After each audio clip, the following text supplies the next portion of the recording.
Sorry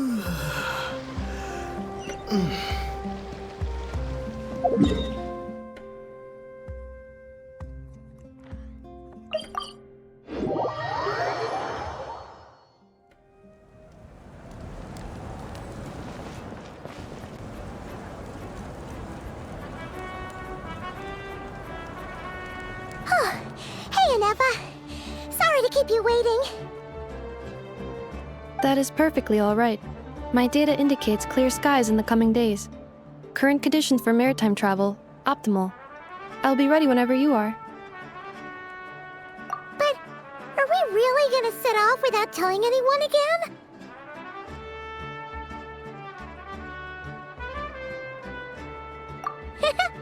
Funny you mention it. You'll never guess who Paimon saw on the way over. Hey! You didn't seriously think we'd let you leave without a farewell party, did you? No chance. Yeah, come on, Traveler. We've already made all the preparations.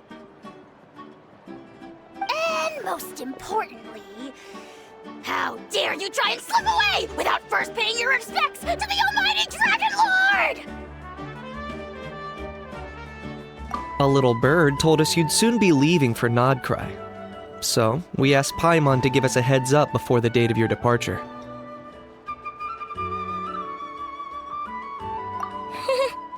You sure it's not time to think about changing that little habit of ours? Don't worry, we won't keep you long. Besides, everyone's there already. Shaska, Ian-san, Auroron, even the Pyro Archon herself.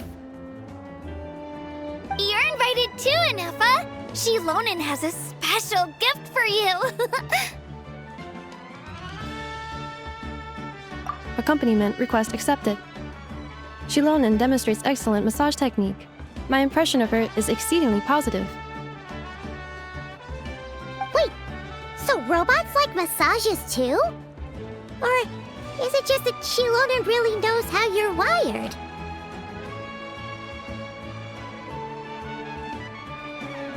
All right, enough with the chit-chat. Let's head to the venue.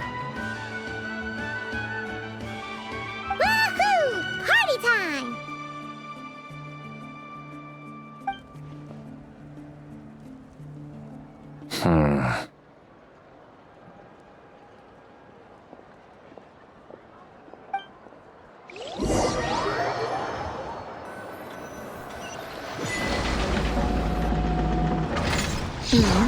Spit it out, then. They've set off. Just as my calculations projected. About time I met this variable in person.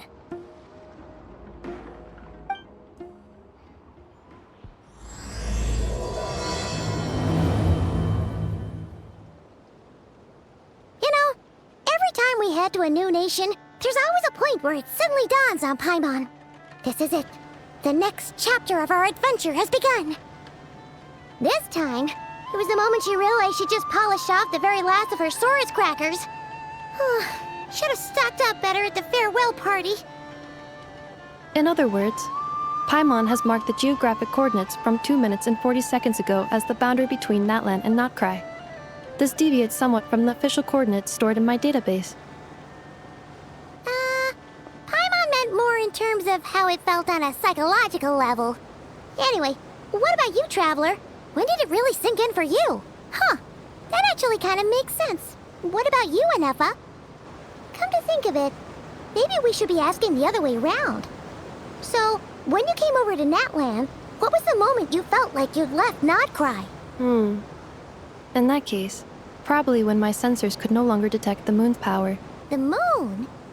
You mean that one we can all see in the sky? Negative. I was referring to...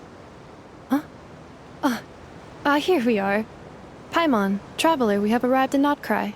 Oh, wow!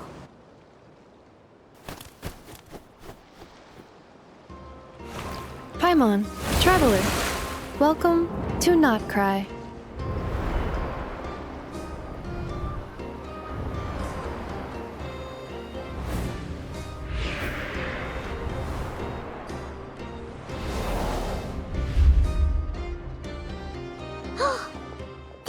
Nasha town up ahead! That's the place you were telling us about on the way over, right?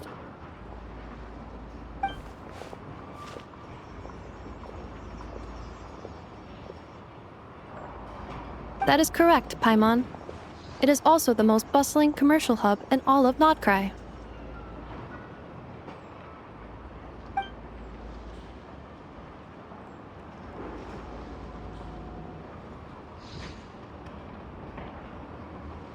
Oh, sounds like the perfect place to start trying out all the local specialties.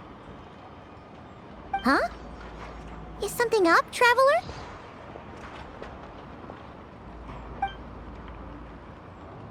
Paimon. This is where our spaceship landed when Lumine and I first arrived in Teyvat.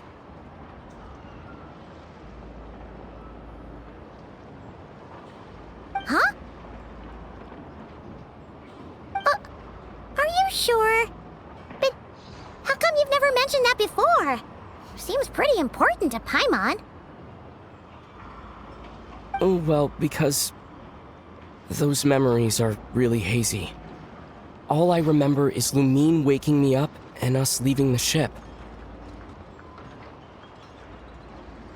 But just now, setting foot on this land, I felt something. The kind of power I sensed in those moments. Are you referring to Kuvaki? Kuva, what now? The locals refer to it as Kuvaki. It is a unique elemental force found only in Nodcry, or rather, a pure, primordial form of elemental energy. That is correct. Another similar concept I have found in my database is the primordial sea. Legend has it that long, long ago, the moon that shines in the sky above us once rose from the land of Nodcry. Modern geological surveys and meteorite studies conducted in the region have since supported this claim. So, when you mentioned being able to detect the moon's power earlier, you were referring to Kuvaki?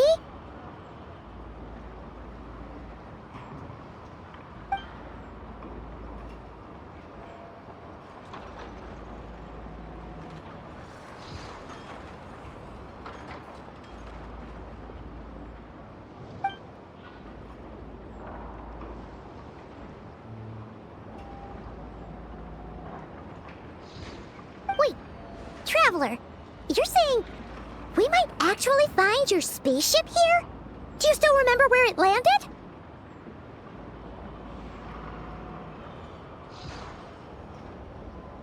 Nodcry is surrounded by the ocean. In other words, it could have been anywhere along its coastline.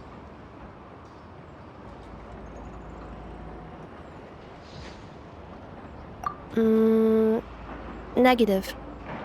Description still lacks sufficient detail to pinpoint target location. Hey, it's okay if you can't remember everything right away. After all, it's been a really long time. Let's just do what we've always done and keep searching as we explore. Besides, what have you got to fear with your sidekick Paimon still here? I'd be more than happy to help you out as well. Our pleasure. Anyway, just knowing that your spaceship's here in Nodcry surely counts as a big step forward, huh? Like we've crossed another boundary? Paimon couldn't have put it better herself.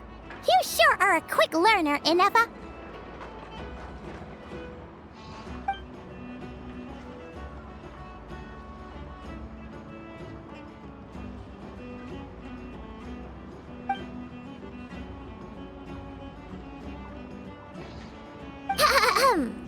Well, as the best guide in the whole of Teyvat, Paimon hereby does solemnly declare... Nodcry, here we come!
Aboard on the road.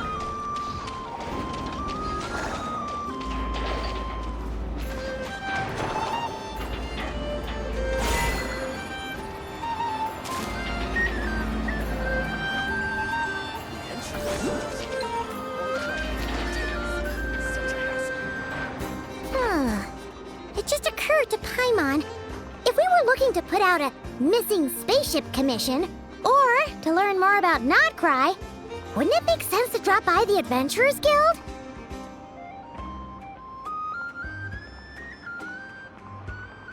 The guild is located in Nasha Town. Simply follow this road and you'll reach it.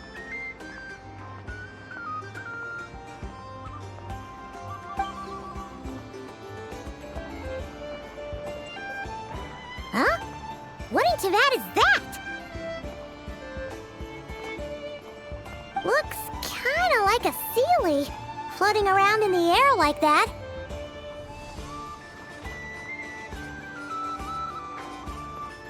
That is a kuhanki, a species unique to the land of Nodcry. A Kuhenki?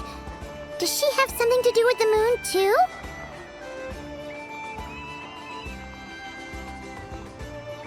Indeed it does.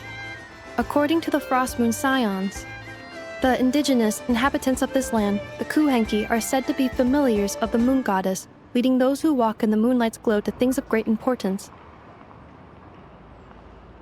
The moon goddess? Don't all people here worship the Tsaritsa? Although Nodcry lies on Snezhnaya's border regions, the people here have held their own unique beliefs since time immemorial. As I mentioned, everything in this land shares a deep connection with the moon and the sky above. The beliefs of the Frostmoon Scions seem to date back to the civilization of the angels. According to the documents in my database, even the 7 Archons did not exist at that time. Wow! So the origin of their beliefs goes back even further than the Archon War? Correct. At some point, you may come across some statues of their goddess. The Frostmoon Scions carved these as well.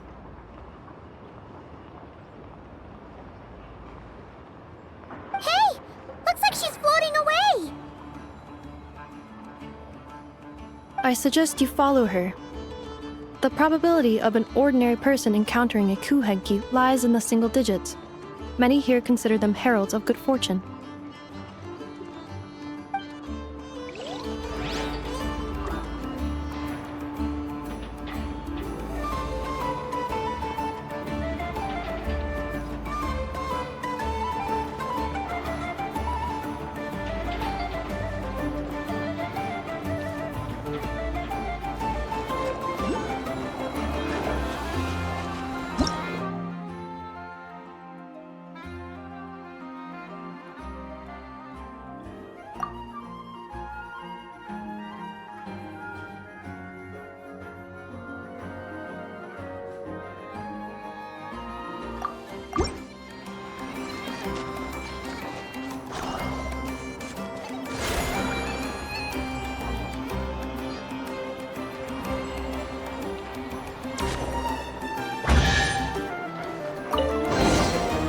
Is this an answer from this world?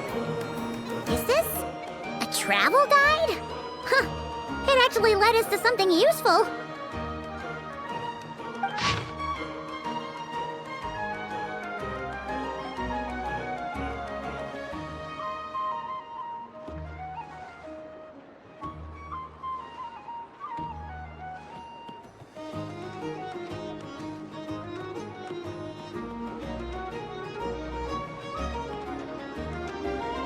Are there any particular points of interest?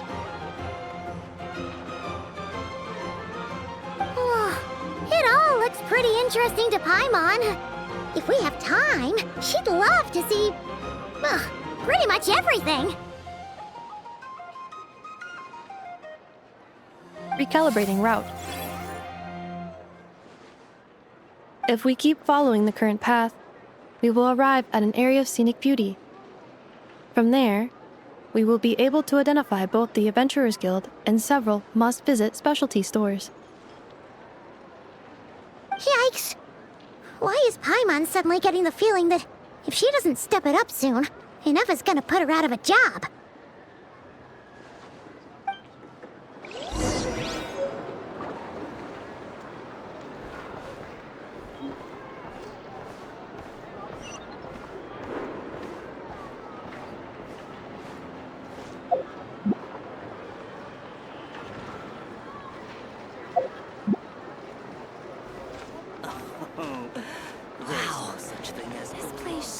Different from Snezhnaya. Treasure that's waiting to be discovered.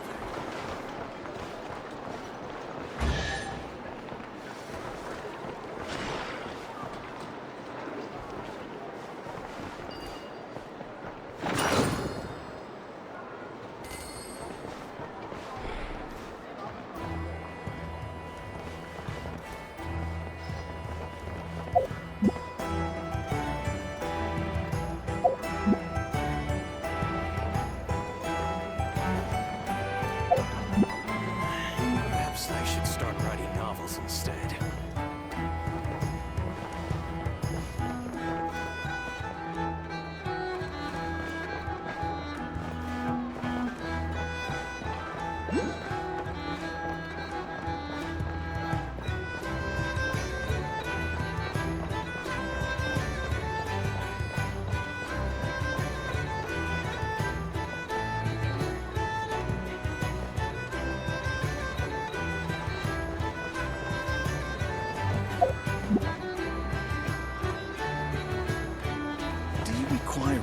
For your business. It'd be my pleasure to be of service. Purchasing your very own subscription certificates Collecting today. debts and not cry is such a headache.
Town actually looks pretty big from here. Feels a bit different than Paimon imagined, though. Which aspects in particular deviated from your expectations? Well, Paimon keeps hearing people describe Nodcry as an adventurer's paradise. So she kind of thought it'd be a bit more picture perfect somehow. According to legend, there was indeed an era of peace in Nodcry's past, the Age of the Fae. Tales of those ancient heroes are still told today, One of the most well-known is that of the Lantern Fae. This individual performed many good deeds for Nodcry. The present-day Lightkeeper's nightly lantern patrols are, in part, a tribute to their memory. But then, one day... What happened? There came a devastating abyssal calamity that swept across Nodcry, and for a time it was left desolate. Heartbroken by what had become of the land they had so cherished, that Fae extinguished their light, just as the abyss had extinguished all hope. Nowadays, the paradise people speak of is more of an aspiration, or an irony, perhaps. An irony? Today, no official authority governs Nodcry. In theory, at least, it is somewhere a person can do whatever they wish, and become whoever they want to be. The Adventurers Guild is just over there, in Nasha Town's Central Plaza, and the flagship tavern is over that way. Hey, what's that building over there? You know, the biggest, tallest one. That is Aino's Boom and Blast Kuvaki energy cannon. It gets activated when the wild hunt threat level outside Nasha Town reaches a certain threshold. But according to the scan I just ran, the energy cannon appears to be malfunctioning, likely due to a recent discharge. The wild hunt? Isn't that the abyssal calamity you mentioned that's specific to Nodcry? It is a phenomenon that has been occurring for several centuries now. Yet the time and location of wild hunt attacks are seemingly random. At first, it was more of an old wives' tale that adults used to scare children. If you don't start behaving, kid, some night, the wild hunt's gonna come for you. Listen, do you hear that? That weeping in the fog? Those are the cries of a young woman being dragged away.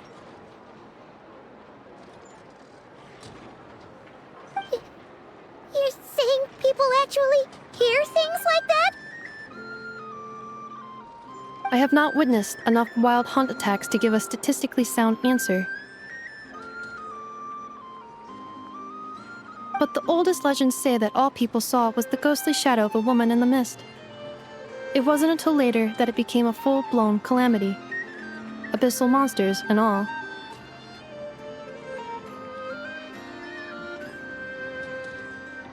Oh, when you put it like that, Paimon's really gotta hand it to Aino. Not only did she repair you, but she's even built a giant cannon to keep the wild hunt at bay.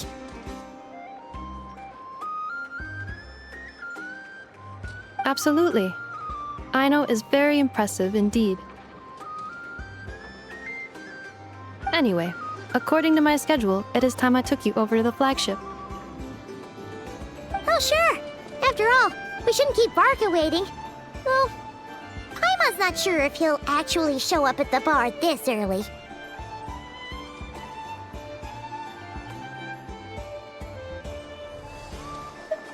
You're right about that.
apply this discovery to a new device.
Better to just let the youngins choose their own path in life, huh?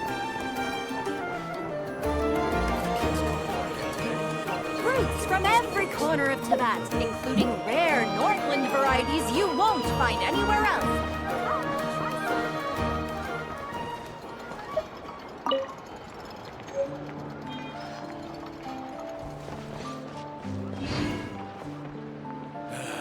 Better to just let the youngins choose their own path in life.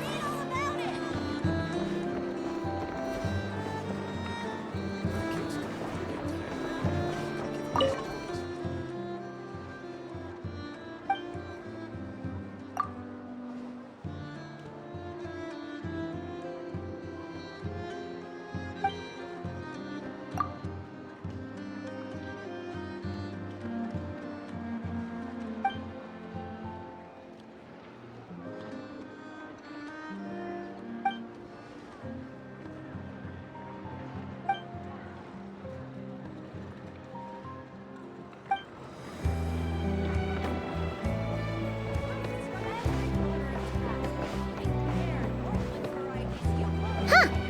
Isn't this the Adventurers Guild? Why isn't anyone here? Does that mean that Catherine and Nodcry actually gets to clock out? Anyway, let's come back later.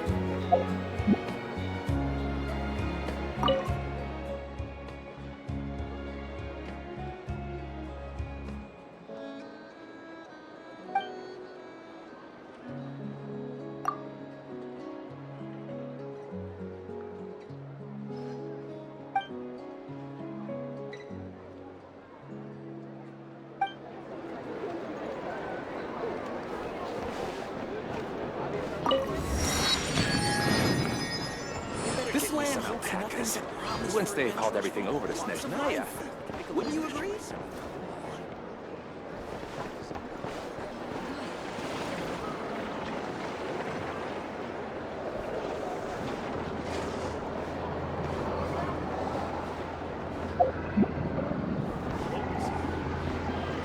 Now, dear.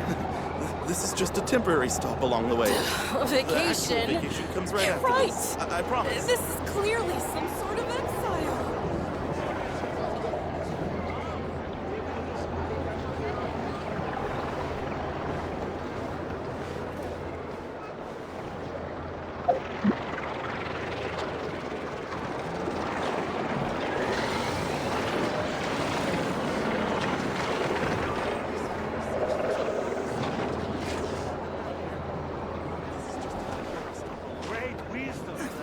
Everyone says there's tons of work lately.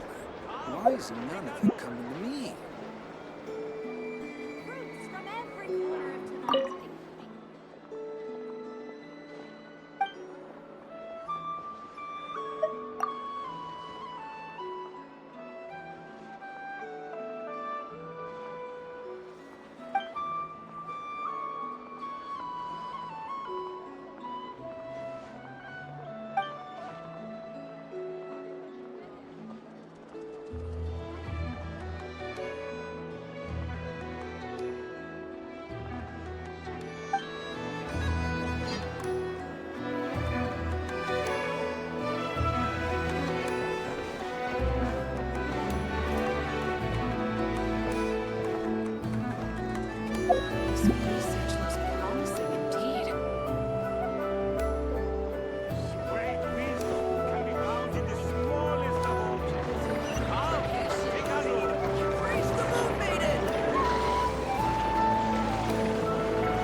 Here we are, the flagship. Varka told us to meet him here in his letter, right? Let's see. Varka? Varka!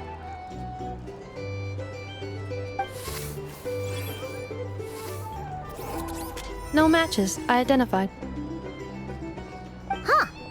So he isn't here after all. Oh, guess we never did actually say we'd be arriving today. Hey, why don't we go ask the owner? If what they say is true, Varka's drinking prowess must have left quite the impression.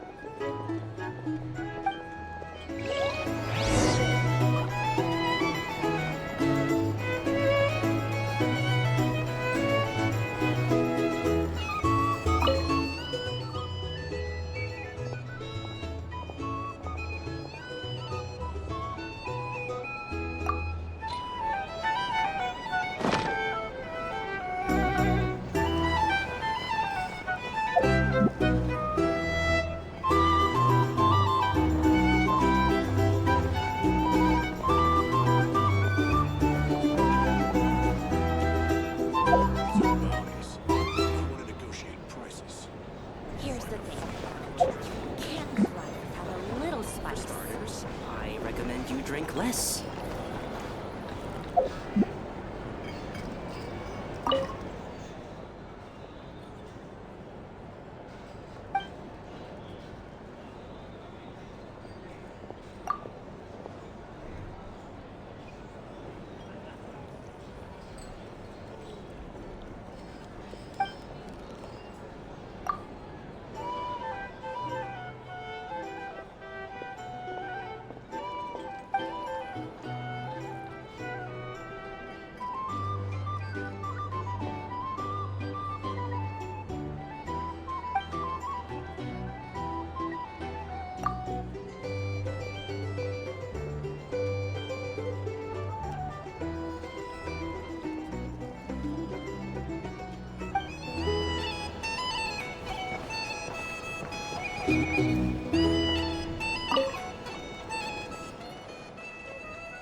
Some information? Either way, I'd be happy to oblige.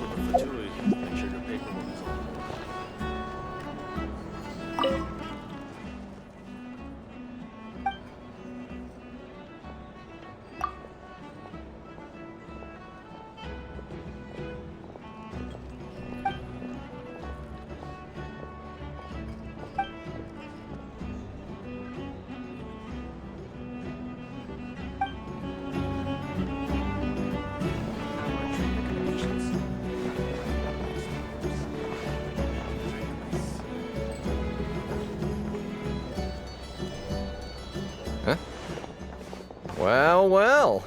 If it isn't the ineffable Inefa. Hello there, Demyon. You know each other? Of course! Inefa's a regular here at the flagship.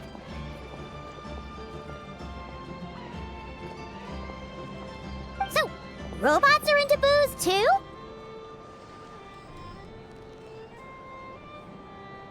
Not at all. The energy conversion efficiency of alcoholic drinks is very low, and most of them are full of impurities. Still, I can affirm that your berries and fried meat deserve a solid 9.12 out of 10. It has Aino's approval too.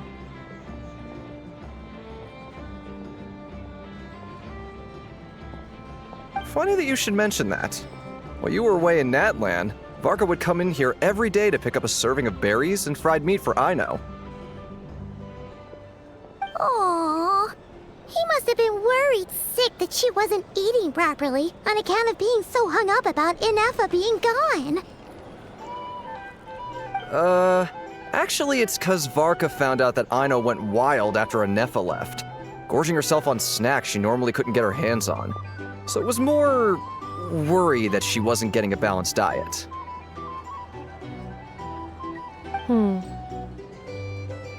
I think I might have just put my foot in it. Anyway, since you're back from Natlan, these two must be the ones Varka mentioned. The Traveler and Paimon, yes? Yep, that's us. So, from the sounds of it, you must be a close friend of Varka's too. Varka? Goes without saying. After all, he's the only one around here who's ever managed to stay standing after 10 rounds of the roulette special. Paimon can't believe he's made such a name for himself. Though, guess it's hardly surprising how.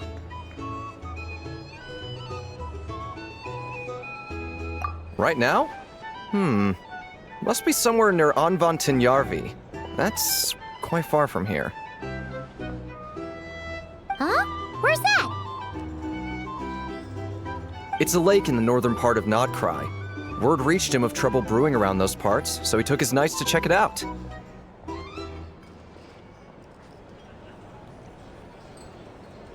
Oh. So, we missed him?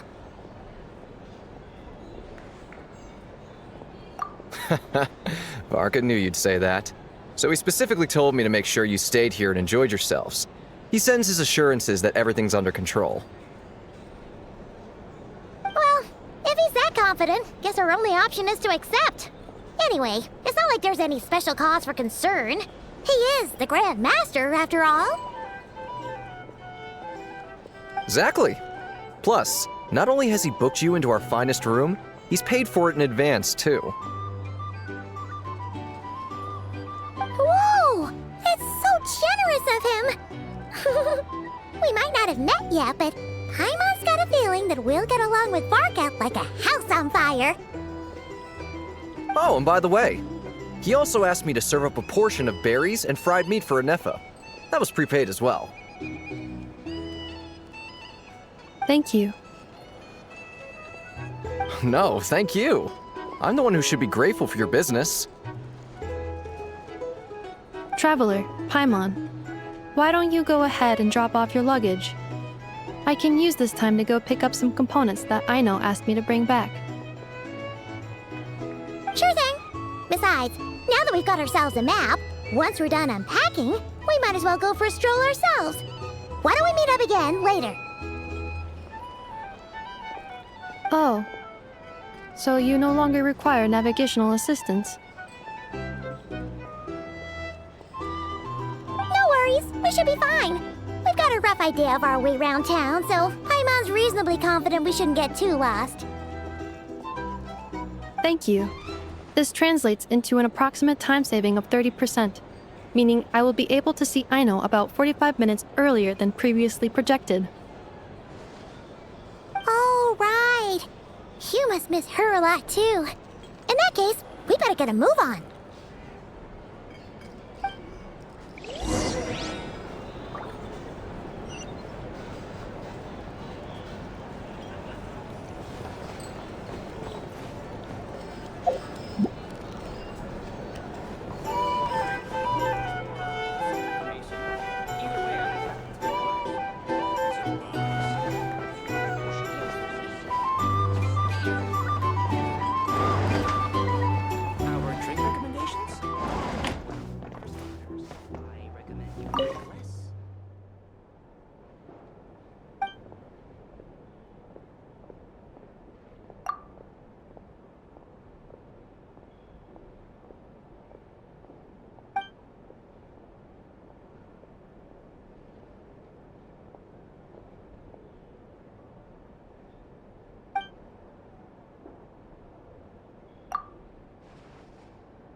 noisy here. Back to my table.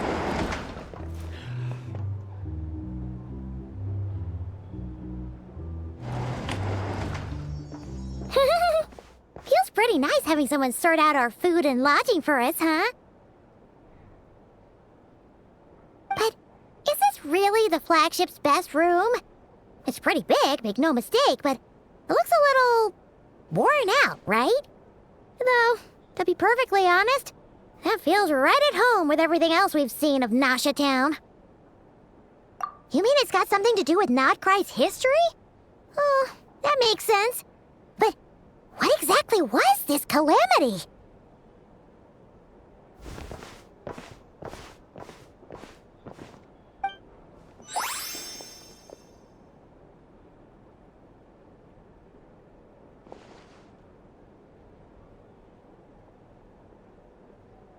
Oh, should we try the berries and fried meat too? Paimon's getting hungrier and hungrier every time someone mentions it.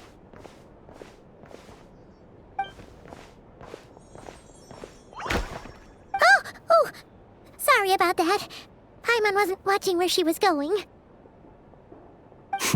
Please, there's no need to apologize.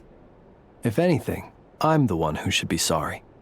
Clearly, I shouldn't have gotten lost in my thoughts in the middle of a hallway. Wait a sec. Are you staying in the room next to ours? Ah, quite the perceptive one, I see. First things first, allow me to introduce myself. My name is Kirill Chudamirovich Flintz, but please, just call me Flintz. Whoa, that's an impressively long name for sure. Ah, is that so?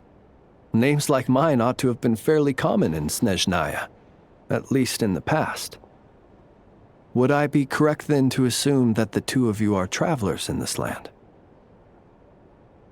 Yep, you sure would be. Paimon is Paimon, and this is the Traveler. We've been to a bunch of nations already, but we only just arrived in Nodcry today. What a rare honor it is to meet such worldly travelers. Are you here for travel too? If only I had the time to spare. No, I'm just staying the night. Oh, so you're here for business? That's certainly one way to put it. I'm a Ratnik of Nodcry, normally stationed near the burial grounds to the north. My sole cause for being here today was to repair this lantern of mine.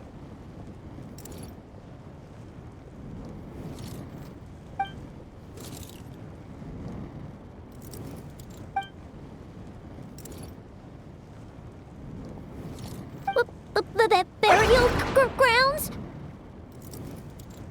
Your surprise is entirely understandable. Most people cannot even begin to fathom the idea of a life surrounded by tombstones and decay. But if you've heard of the calamitous abomination that is the Wild Hunt, you'll know that in their wake they bring a host of souls tainted by abyssal filth. That then is why we are stationed by the burial grounds, to hold the line where it is most vulnerable. Oh, so it's all about fighting against the abyss. Oh, sounds like a tough job. I thank you for your concern. But in truth, I've long since grown used to it. In fact, I like to think it rather suits me. If anything, I'd say I prefer the peace and quiet of a graveyard to the hustle and bustle of urban life. Paimon sort of gets it now. But even so, she's still pretty sure she could never get used to living in a graveyard herself.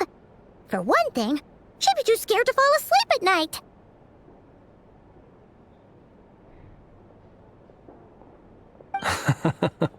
Oh, I assure you, there's no need to worry on that account. The kind of ghosts you find in cemeteries aren't too big on talking. But even when they do, they're usually far more discreet than the living.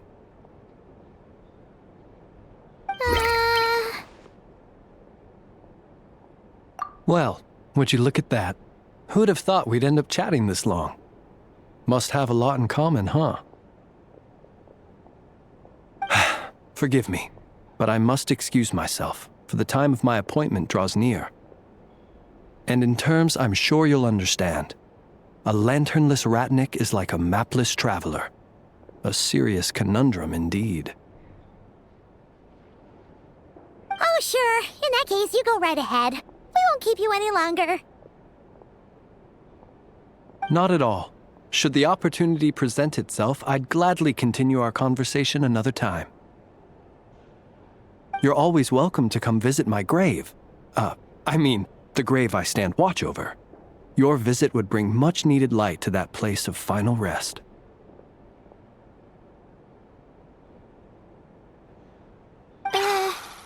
Right. Well, if we get the chance. Then allow me to wish you a traditional ratnik's farewell. See you by the graveside.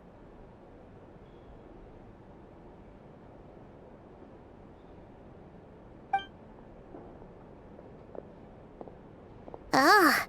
Jeez. What a weirdo. Not to badmouth him at all. In fact, he seemed pretty cultured, but at the same time, kinda spooky? Must be all that time he spent around graveyards. His lantern? No, not really. You mean, 'cause it was broken? Huh. Guess you've always had a nose for stuff like this. If you're worried, you can always ask him the next time we cross paths.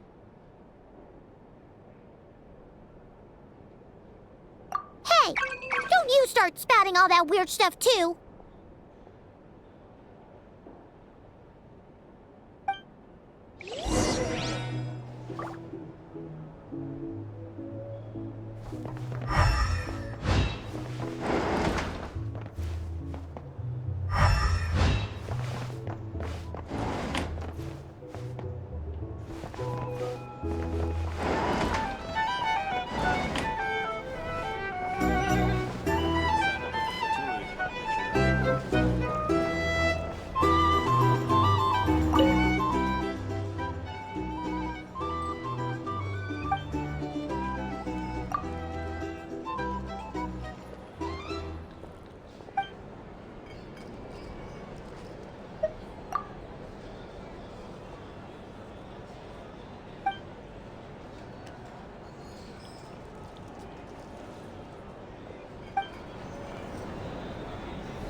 A drink?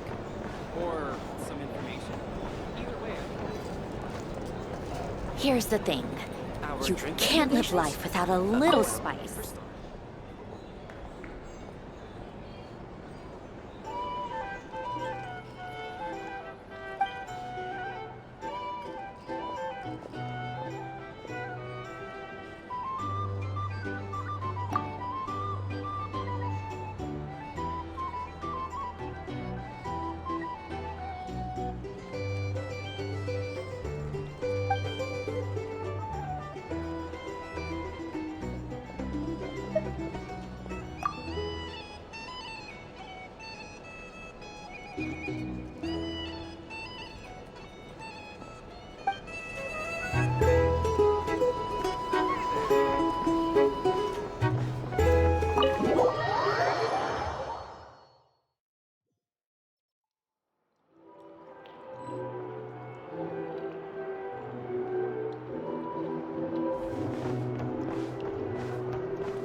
go try out the berries and fried meat?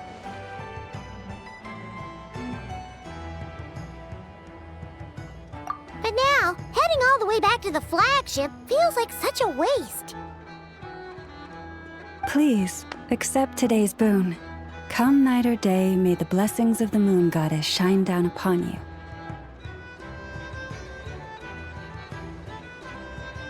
Huh? What's going on over there? Wait, free food? Wow, the people here are so nice! Quick, let's grab some too. Paimon's super curious what their food tastes like. Moonlight illuminates the path before you, travelers from afar. Huh? How'd you know we were travelers? Just now were a song the birds in the sky, singing of your wanderings. You are no ordinary guests, it seems. The birds and the... what now? Forgive me. I should not have laid the words of others out as a welcome mat for our very first meeting. You, too, must be wondering who I am. I am Lauma, moon chanter of the Frost Moon's scions. Please, as do our followers and other passers-by, accept today's boon.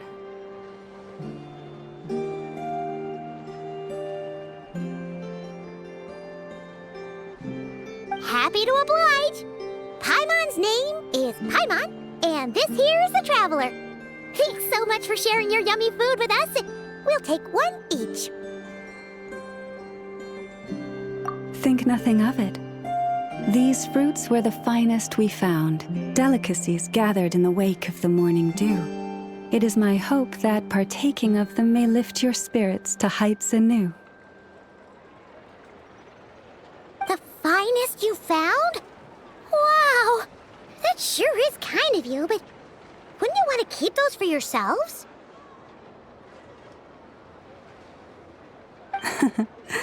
The first fruit of the harvest must be placed upon the moonlight altar, not as an offering to the gods, but as a spark for lost hunters. For it is the blade of the starving that darkness most easily corrupts.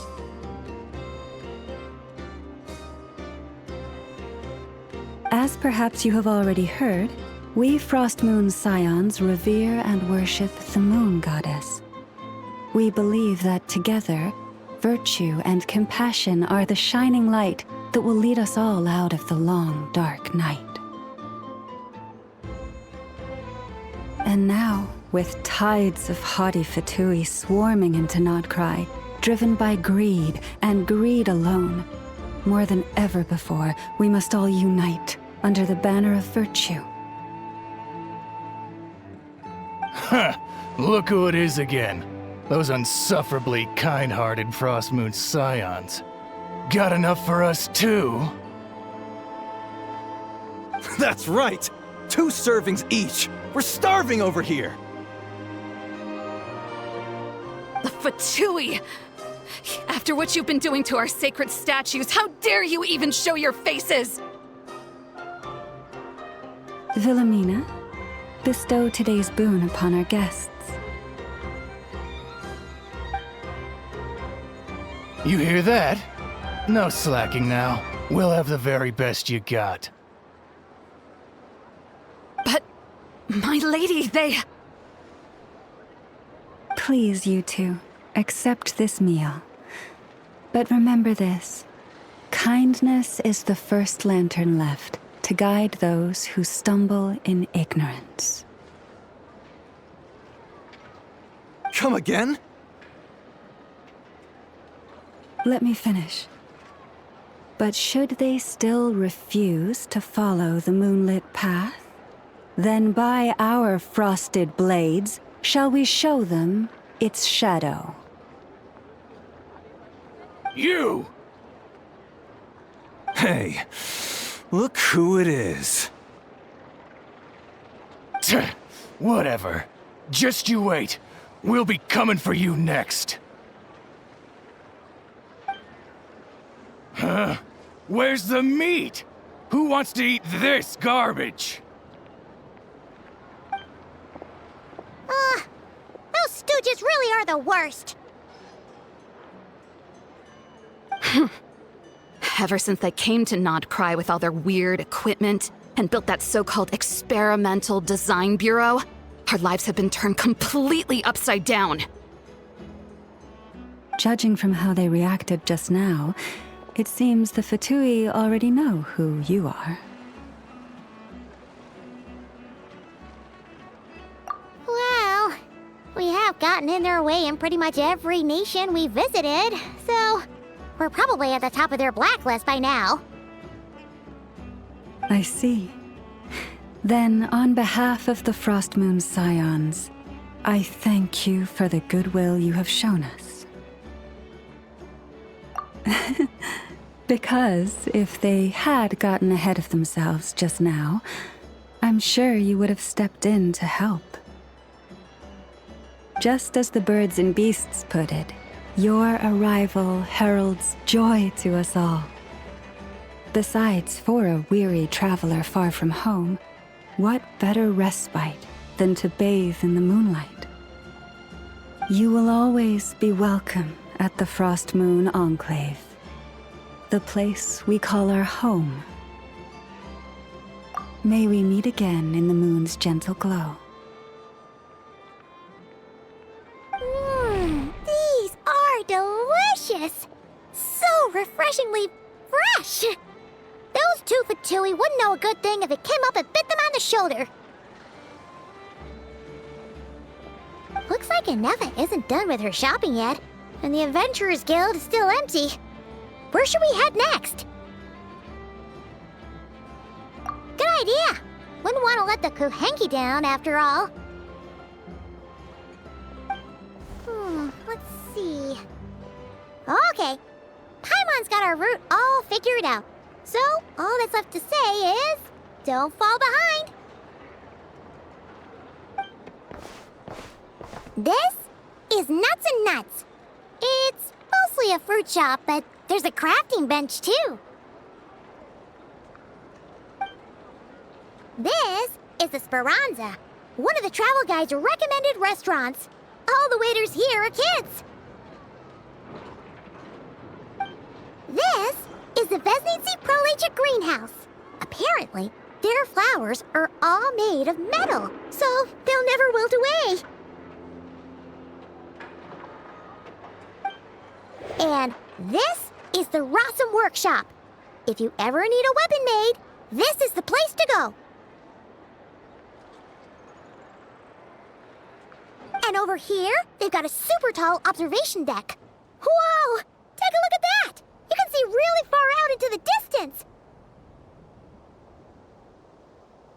That way's north, and that looks like something built by the Fatui? And then over there to the west, that must be the place Lauma mentioned, where the Frost Moon Scions live.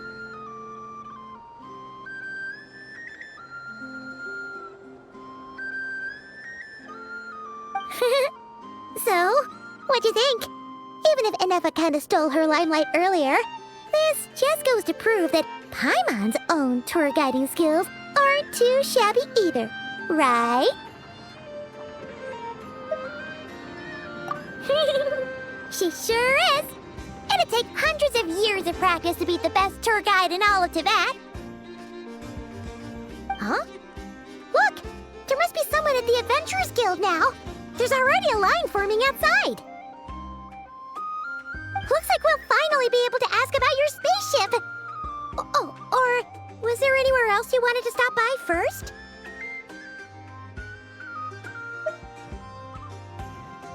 Where? Which one are you... Oh, now you mention it, Paimon's noticed it too. Ugh, better not be who she thinks it is. Anyway, where we go first is completely up to you. Either the Adventurers Guild, or that suspicious-looking shop. A word of warning, though. If we step into that shop, be sure to keep a very close eye on your Mora.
Please, here you go. And if you ever need anything else, don't forget to make the great Lord Sangama Bay your first port of call. Oh dear. So it is the real deal. Of course it's the real deal. Everything you'll find here is 110% real, meaning every one of my deals is as real as a deal can... Wait a minute. Well, if it isn't my two most valued clients! And with no small thanks to your munificent patronage. Come. How could you just sneak into Not Cry like this without telling your dear Lord Sangama Bay? If I'd known earlier, I would have made an absolute pulled out all the stops to ensure that your boat ride over was as comfortable as humanly possible. Thank the Archons we didn't tell you. Oh, come now! You know as well as anyone how impeccably and conscientiously above board I am when it comes to doing business. Well, regardless of whether that's true or not, the main issue here is that we had no idea you had a branch in Not Cry. A clever merchant always has a backup plan, or two, or three up their sleeves. As the saying goes, a rabbit with many burrows fears not the hunter's arrows. A merchant with stores galore hears no debtors at the door. Since you're both here in Not Cry, would you care for some of my finest local souvenirs? Whatever you're looking for, I have it. Or if it's Sumeru you're missing, I've got that covered too. We literally just arrived! Do we look like we're on the hunt for tourist trinkets to take back for our friends? My, your high-minded tastes never cease to impress. In that case, I know just the thing. You must be on the hunt for something like this? What's that? Your hat?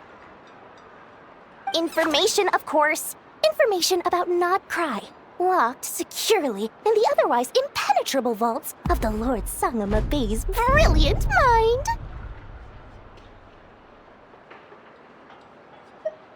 I knew it! I just knew you'd appreciate the value of my wares. On the back of all our pleasant dealings in the past, I'll even take a hit by throwing in some insider info for free. Wow.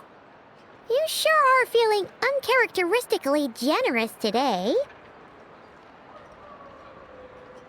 What do you mean by uncharacteristically? I am the most generous person forget it. Anyway, the long and the short of it is this. The moment I set up shop in Not Cry, it struck me how many different factions there were, all competing against each other for power and influence. Well, as they say, there's no time for business like a crisis. Things got even more turbulent after the Fatui pulled down 2 ancient moons' remnants. People began to catch a whiff of the coming chaos. And the more troubled the waters, the greater the potential profit.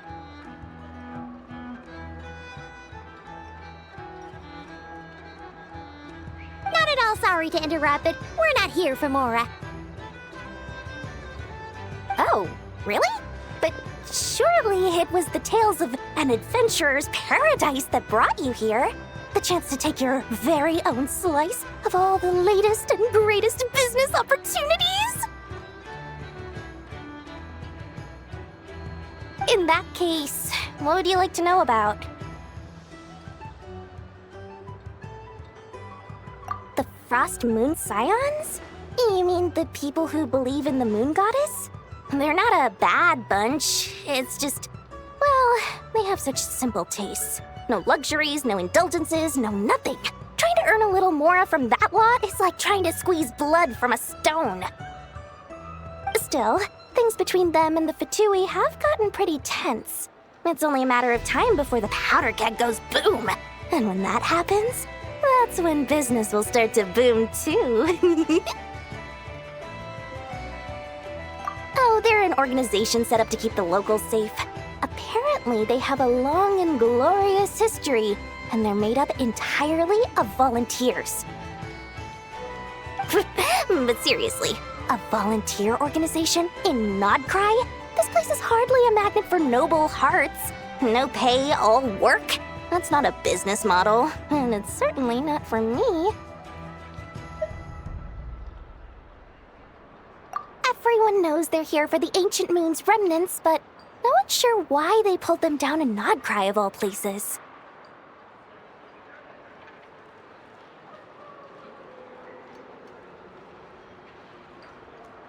Anyway, they've been acting mysterious enough, but if you ask me, that Kuvaki Experimental Design Bureau of theirs up north hides secrets wilder still.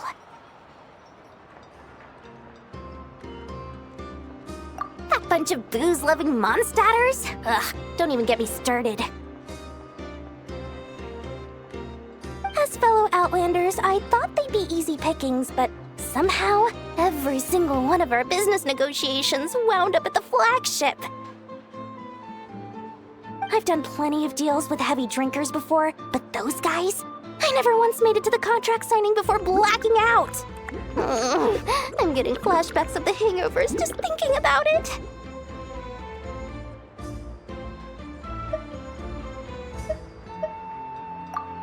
What now? A spaceship? Nope, never heard of anything like that. Don't you two get involved in any big business here without so much as a heads up, you hear me? At the very least, consider letting me in as a key investor. Oh, I almost forgot to mention. Sooner or later, you'll no doubt end up doing business with some other merchants in Nodcry. And someone's bound to mention a place called the Curatorium of Secrets. Listen to my advice. Do not, under any circumstances, go there, no matter how much trouble you're in. The Curatorium of Secrets? What do they get up to there? Just a place that handles all kinds of disputes. But the owner will charge you an absolute fortune, and she has a temper to match. Nothing like your friendly neighborhood, Lord Sangama Bay. You're not just saying that to stop your competition from undercutting you, right? When did that little pipsqueak get so sharp? And after I gave them all that info for free just to win them over. What do you mean? Of course not. I'm only thinking about your wallets. I mean, on behalf of your wallets. You're really not convincing anyone, you know. All right. Business is a cutthroat business. I won't argue with that. But I'm not lying about that boss lady. Not only did she make it into my top 3 people not to mess with in Nodcry, she's also in my top 3 people most eager to trade in favors.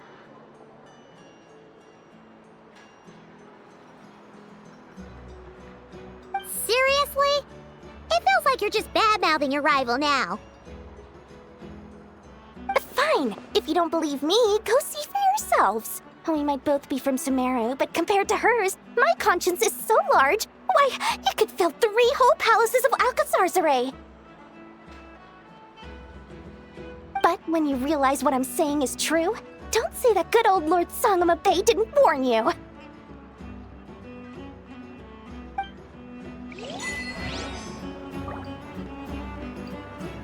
Anyway, don't be a stranger now. We might be in Nodcry, but don't forget, Dory's doors are always open for you.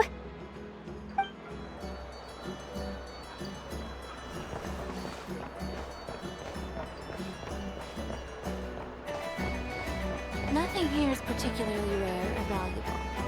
Take your pick.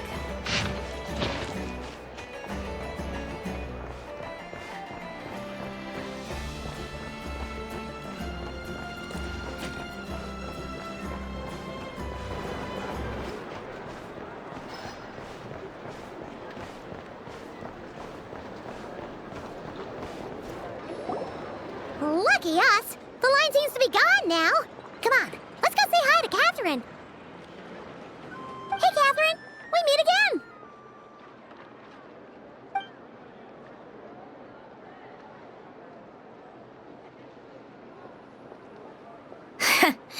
How ridiculous. Huh?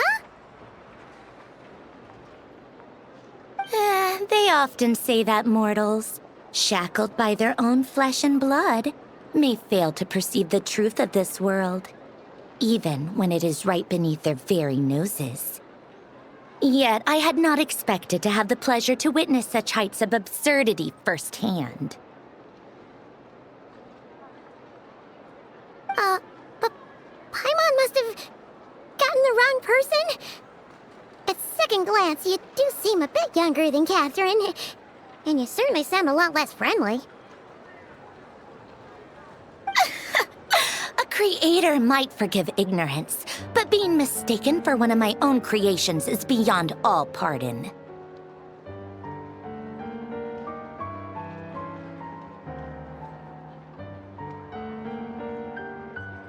Look very closely, for standing before you is none other than Marionette, 7th of the Fatui Harbingers.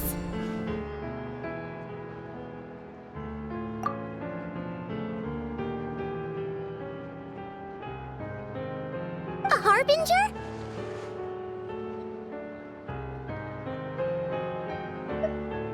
I told you already, I'm not Catherine. Just how obsessed are you with my machines?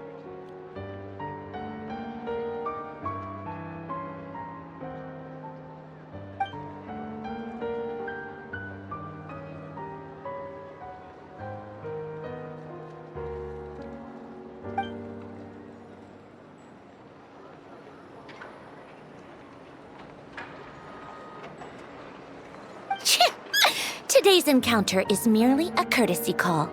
A friendly warning, if you will. You interfered with my work once before, with that little robot. I let it slide. After all, it was nothing more than a distraction, a side project at best. But we are in Nod Cry now. And as such, I strongly advise you not to stand in the Fatui's way. Otherwise, the next time we meet, I might just have to drop all this meaningless etiquette. Oh, please. You've got some nerve coming out with barely veiled threats like that. You're the one stirring things up here. Oh, perhaps you have misunderstood. Just because Nod Cry lacks a ruler at present, that does not mean it should not be ruled. We Fatui are simply establishing a new order. Yeah, right. More like shady experiments, judging by your massive, creepy research facility. I've said what I came to say. What you do next, only you can decide. So why don't you start by using your already limited processing capacity to calculate your even more limited options? And, being the refined young lady that I am, I shall indulge you just this once. Ad Astra Abyssosque. Welcome to Nod Cry, Dominion of the Fatui.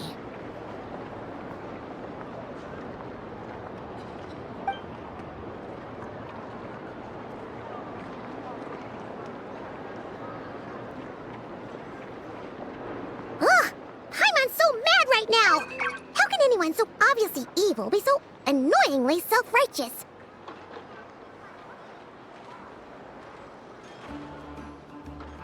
But if a Fatui Harbinger is here to greet us in person, that can only mean one thing. We'll have to be extra careful from here on out. Paimon hates feeling like she's being watched.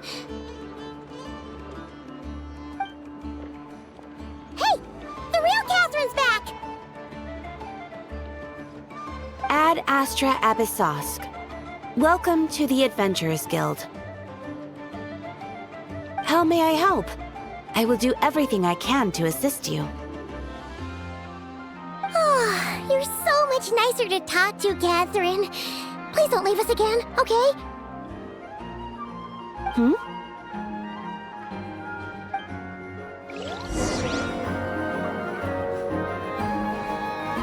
Ad Astra Abyssosk.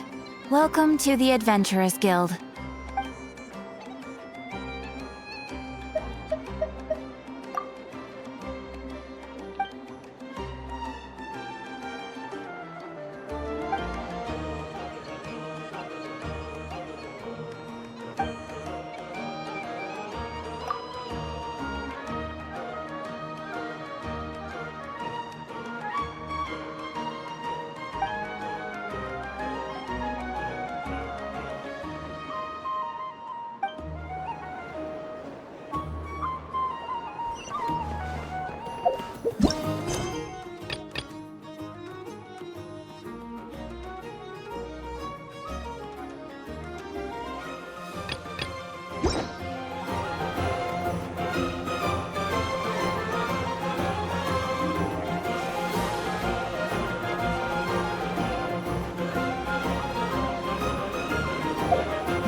Hello.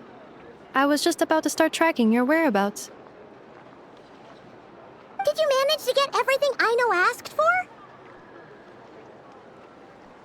I did. What about you? Do you need me to navigate or introduce any more places around town?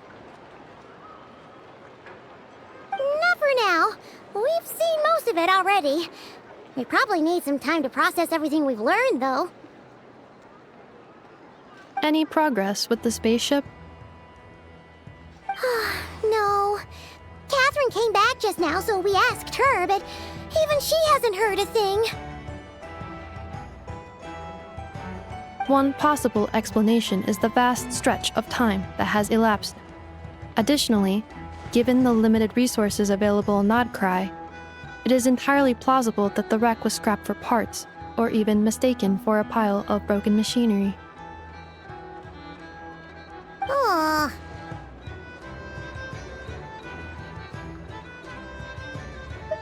Understood. In that case, why don't we go ask Aino together? After all, she was the one who salvaged me, ancient dragon technology and all.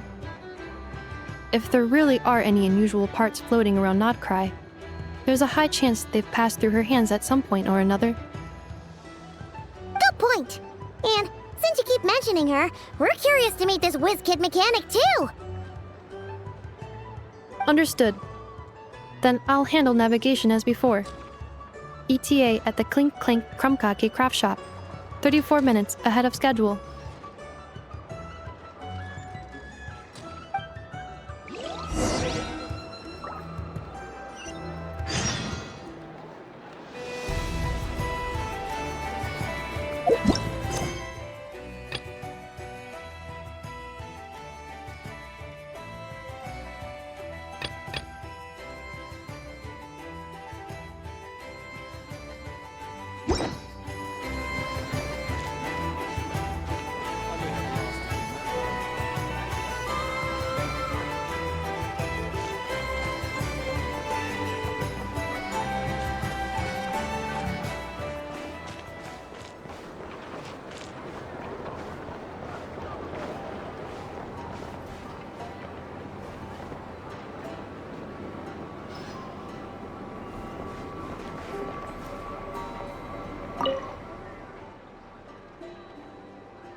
The tides of Kuvaki affect everything in Nodcry, so much so that many creatures have evolved a kind of dependency upon it, growing stronger or weaker as it waxes and wanes.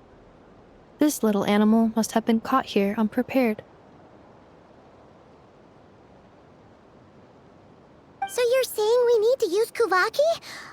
Paimon will leave it to you guys then. Don't be scared! We'll get you out of there soon!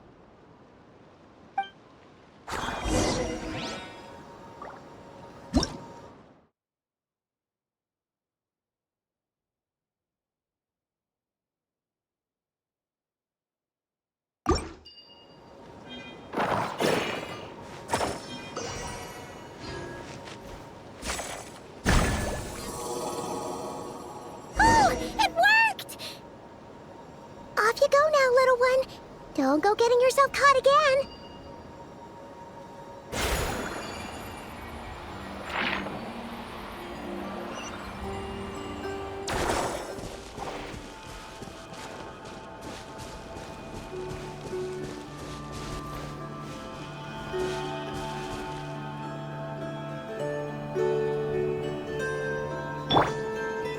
Rise like smoke!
Me up!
Now this is art. If only I could show those.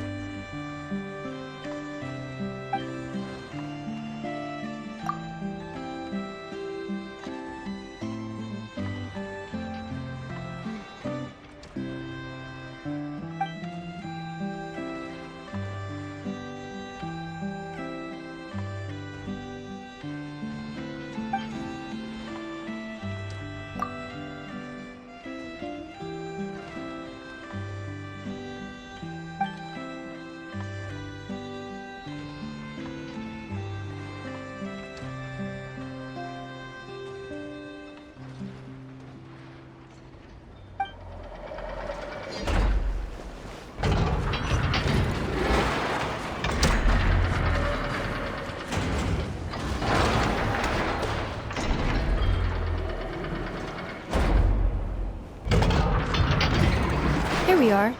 The place Aino and I call home. Whoa!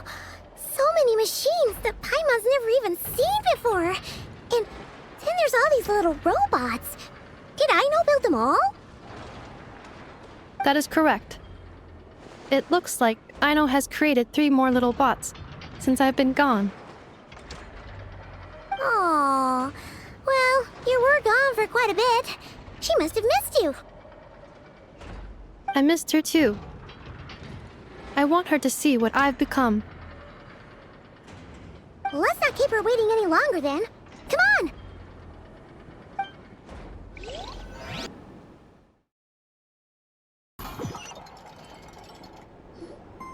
Aino, I'm back.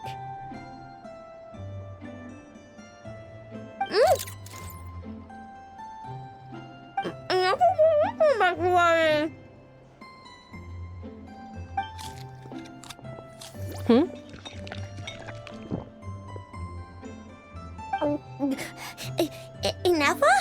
You're back significantly earlier than I expected. Like a whole 30 minutes at least. Everything went very smoothly, which saved me quite a bit of time, so I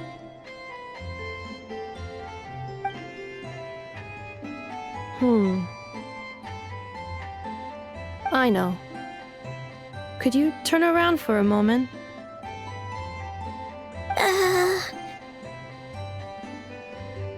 I know. I've been on my best behavior the whole time you've been gone.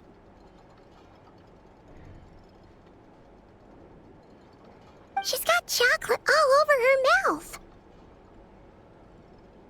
I know. While I was away, did you strictly abide by my tailor-made snack intake schedule? Oh, of course I did. 1 whole cake, 1 crumb cake, and 1 pack of chocolates a day, right? It was either a cake or a crumb cake or a pack of chocolates per day. Oh, shoot. When did you finish the snack stash I left for you? Literally just earlier today. Let me just go run a scan on that. I meant today, a week ago. And then you restocked an entire week's worth on your own initiative? 2 weeks worth.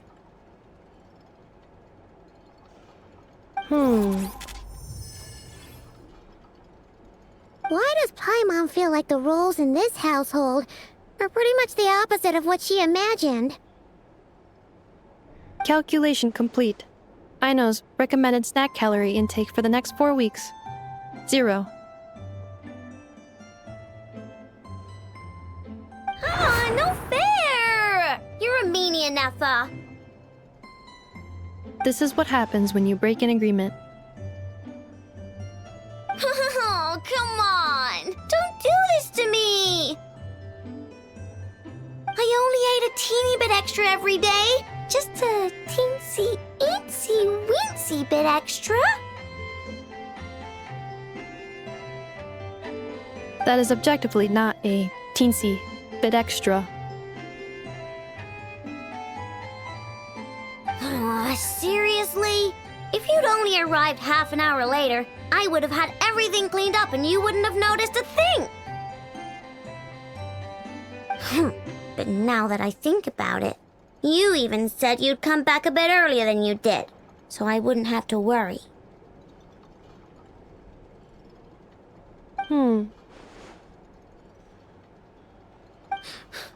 But then, you were away so long, and I was so worried about you.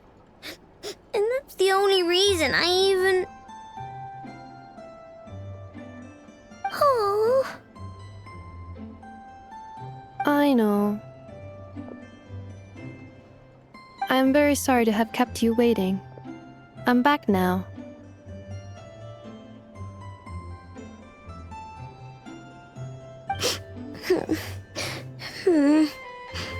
Welcome home. Oh.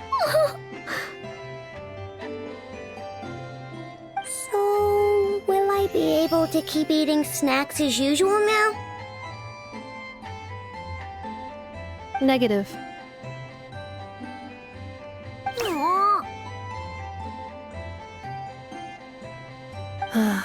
Okay. Well, given that I am later than I initially projected, I'll let it slide. But just this once. Thanks, Nefa! You're the best! I know. Allow me to introduce. It's the honorary knight and Paimon! I know. Uncle Varka talks about you guys all the time. Nice to meet you, I know. And F has told us all about you, too. Huh? Really? She actually said that about me?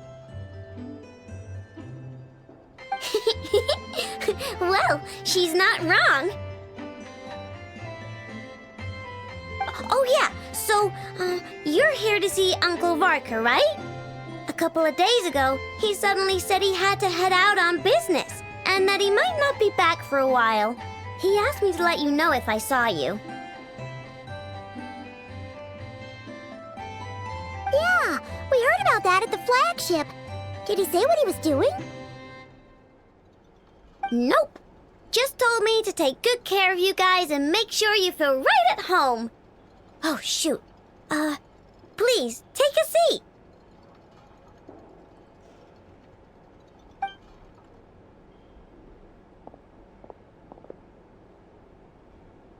Do either of you need my help with anything? Anything at all?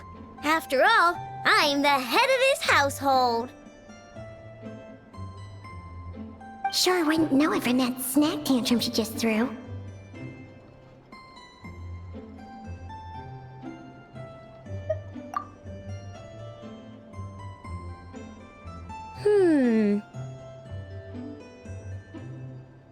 A spaceship, huh? From outside to that? Exactly. So, ring any bells? No. Oh, you sure? Nope means nope. Never seen the slightest trace of it. More specifically, by nope, I mean, I've never seen a single piece of tech in all of Notcry that might have come from out of this world. Not in any new machines or in any old ones either.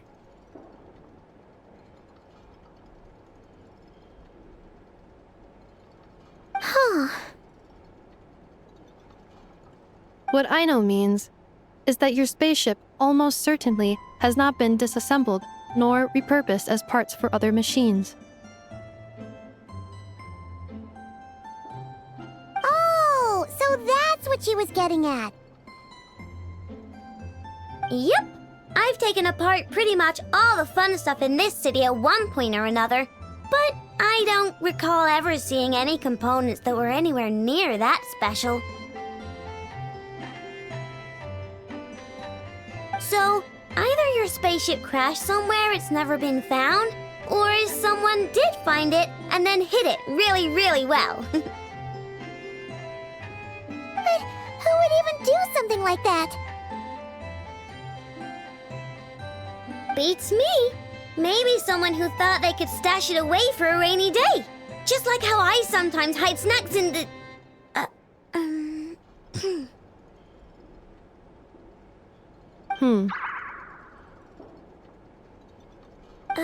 Anyway, long story short, I definitely haven't seen anything like that. Besides, sounds like it would practically be ancient history by now. If anyone still has any leads on what really happened, it'd be the Frost Moon Scions. The Frost Moon Scions? Huh? Haven't heard of them yet? Didn't Anefa tell you about their rituals? There wasn't enough time to delve deeper into their history and traditions. What kind of rituals are we talking about? I've never actually seen them myself. Just heard bits and pieces here and there. They say that each of their moon chanters has had access to an ancient relic that lets them see the true past.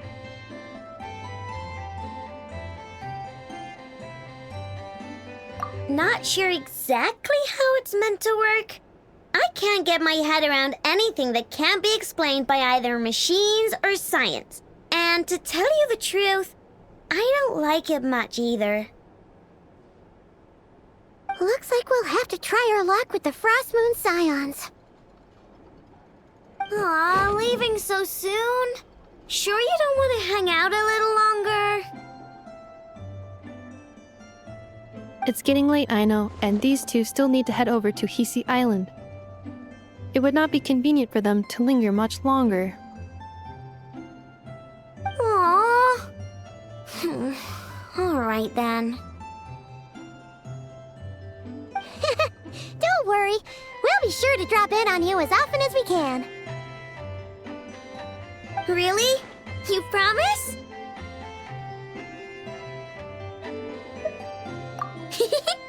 Sounds like my type of visitors. You're welcome anytime. I'll be staying to look after Aino today, so I won't be going with you.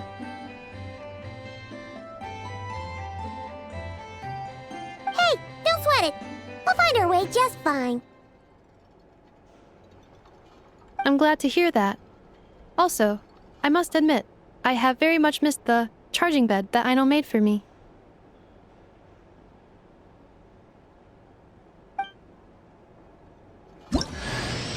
Oh, are you here to play with me?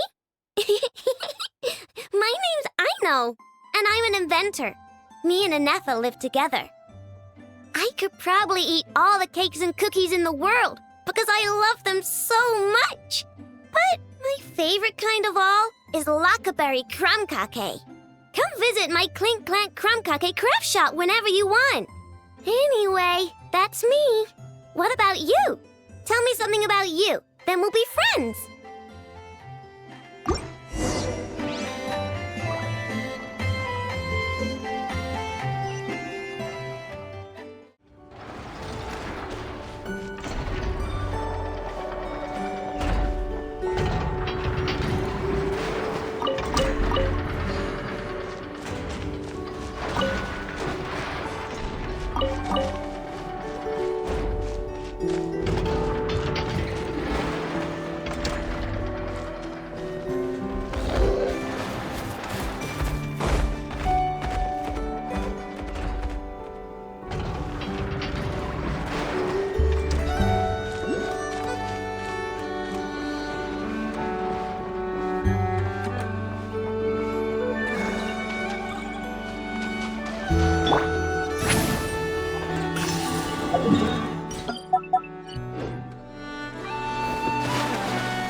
darkness!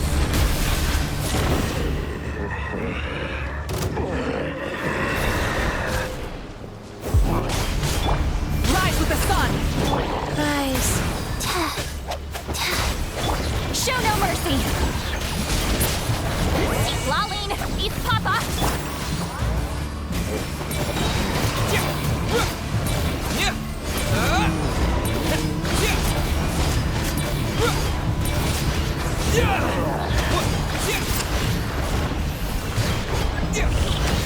Strike them Light down! of the blazing sun! Strike them down!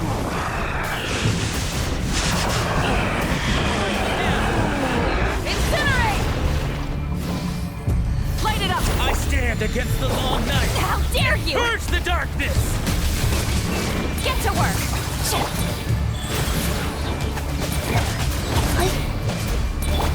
Pyroclastic surge!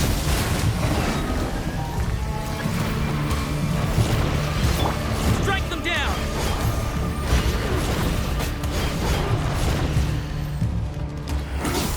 Strike them down! Show no mercy! You two! Time to end this! I stand against the long night and purge the darkness! Rise with the sun! Wrath from the sky!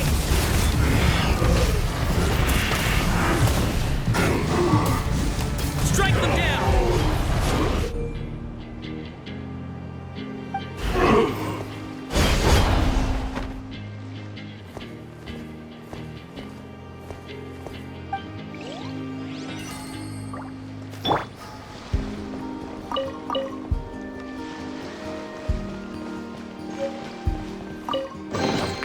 A reward on the road.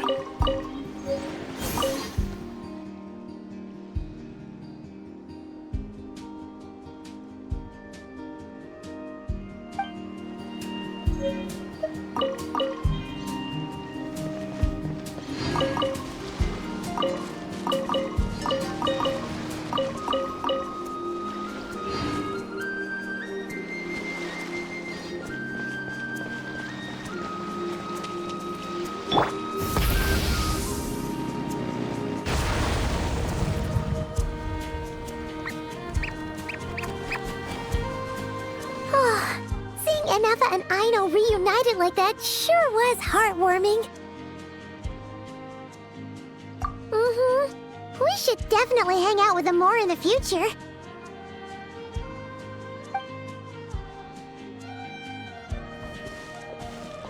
Speaking of homes, we must already be close to where the Frost Moon Scions live. The vibe here feels different, just like the scenery.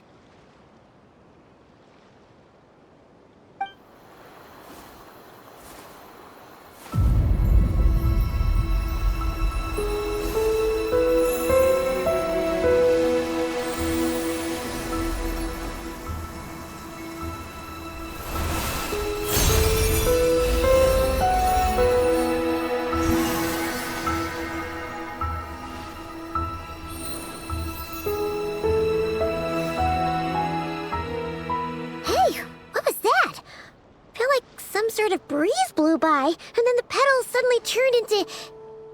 Huh?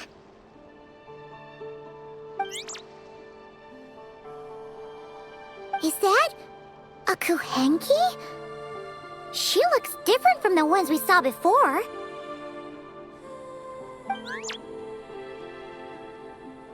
Hey there! What's your name?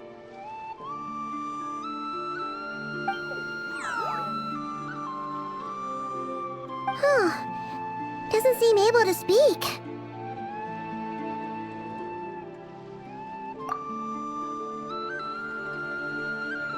No idea what she wants. Unless you want to stop, maybe we should just keep moving?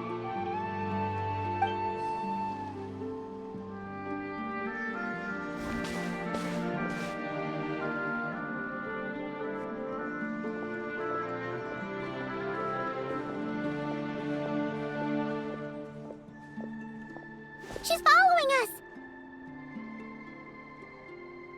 Go on. Go on now. We've got stuff to do. Best you find someone else to hang out with.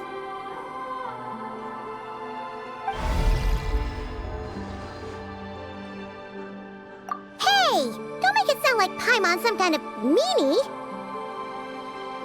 Paimon had no idea what she wanted, okay? Ugh. Anyway, next time Paimon sees her, Paimon promises she'll be nicer. Seeing as we're on our way over to meet Lauma anyway, we can ask her about it while we're there.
I'll keep this close.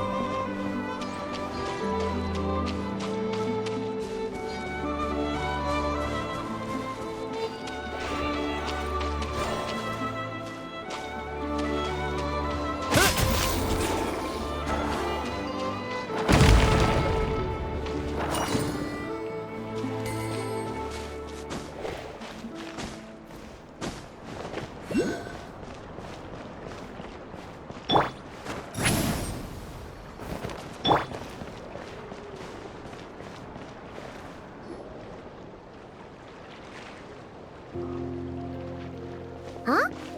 Hey, look! Isn't that Lauma? The moon chanter?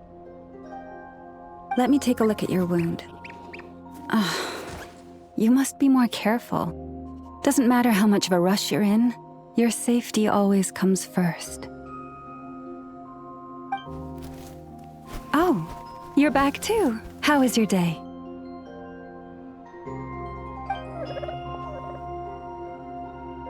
You what? Those two Fatui? The ones who were causing trouble in Nasha Town? You went to teach them a lesson? And you put that in their food? You naughty little thing! How could you do that?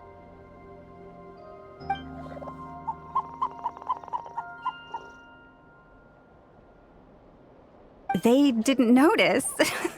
That's not the point. You mustn't do that again, okay? Next time, At the very least, bring a few of your friends along too. You'll be an easy target if it's just you on your own. Hey, Wilma! Still remember us? Oh, it's the Traveler and Paimon, isn't it? Welcome to Hisi Island. Not at all. Those who come with kindness in their hearts are always welcome with the Frost Moon Scions. Were you just talking to those animals? I was indeed. The Frost Moon Scions bloodline is unique, for throughout our history, there have been many among us who could communicate with all living things. What was that? Oh, is that so? She says she was trapped in a plant earlier, and that you are the ones who rescued her. She wants me to thank you on her behalf. Oh, it was nothing. Barely lifted a finger. If you both are free, why don't you join us at the Frost Moon Enclave for dinner? Consider it a small token of thanks for your kindness. We'd love to! And actually, we had something we wanted to ask you anyway.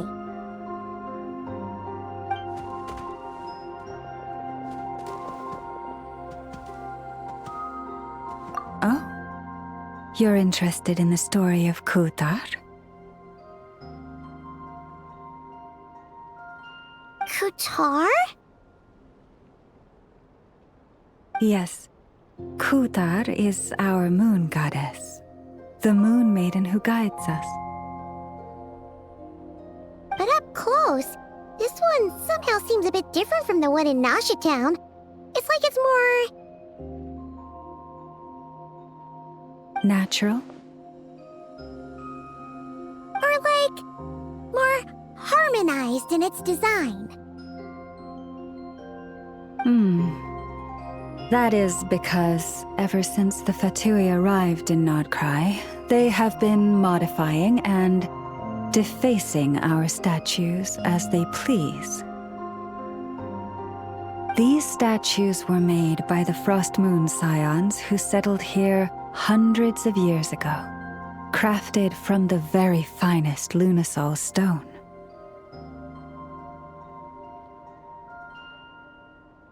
Not only is this stone exceedingly rare, but it also brims with kuvaki. I suppose the latter must be what caught the Fatui's eye.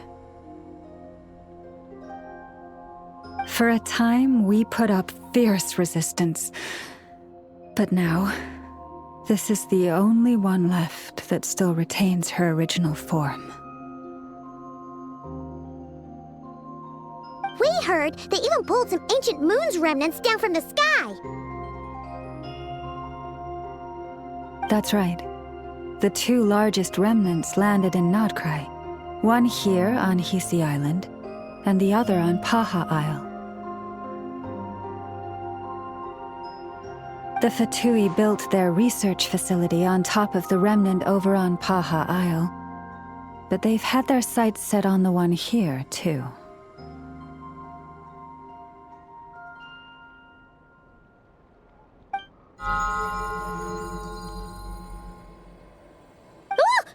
Oh!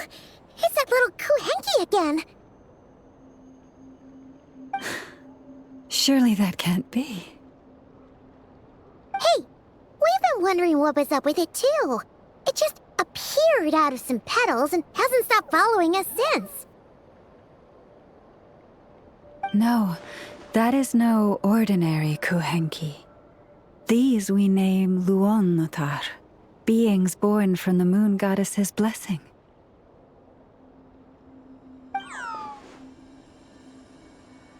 Can you understand what it's saying? We honestly haven't got the slightest idea why it's been following us. I'm afraid not. I cannot fathom its thinking any better than you can. Sometimes a long time must elapse before the moon goddess's blessings turn into Luonnotar. Perhaps you two were simply there to witness that transformation.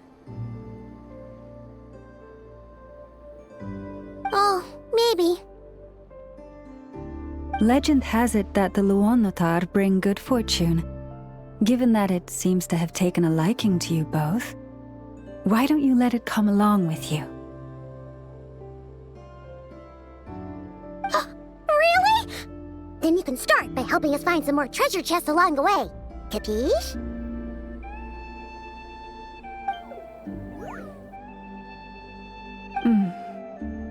Twilight approaches. If you would hear more of the moon's story, then let us make our way to the Frost Moon Enclave. Beneath the gentle moonlight, I shall share this tale in full.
Oh, Lady Lauma, you're back.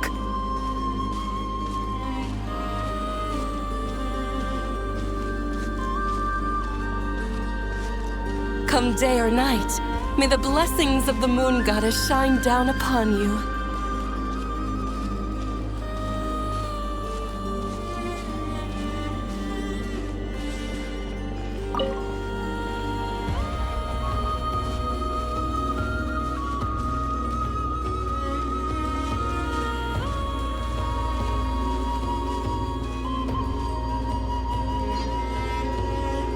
Lauma, you have returned. Wilhelmina, this is the Traveler and Paimon. Kindly arrange for 2 additional dinner settings for our honored guests. Of course, my lady. Wow! Everyone along the way here pretty much saluted you. Are you, like, super important around here? I am but a moon chanter, one entrusted to convey the moon goddess's will. Nothing more. She's just being modest. The Moon Chanter holds the highest rank among us Frost Moon Scions. Lauma is our leader. Wilhelmina? I know. I'll send word to the kitchen. 2 meals coming up.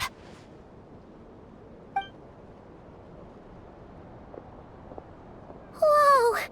Paimon had no idea you were such a big shot. It is merely that the unique traits of our bloodline have manifested themselves especially strongly in my person. That is no accomplishment of my own. Please, follow me this way.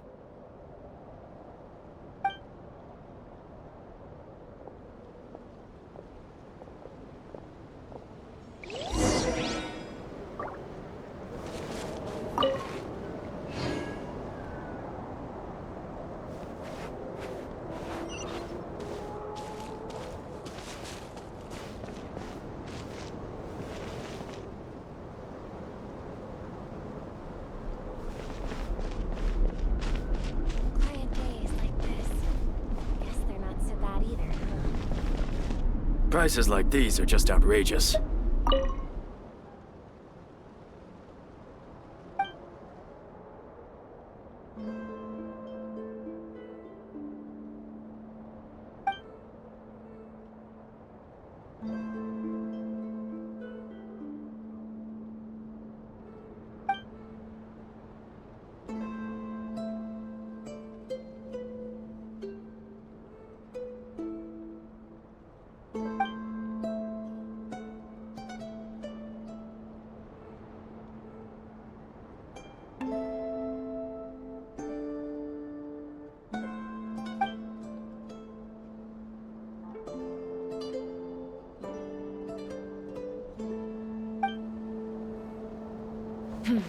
This is more than a fair price already.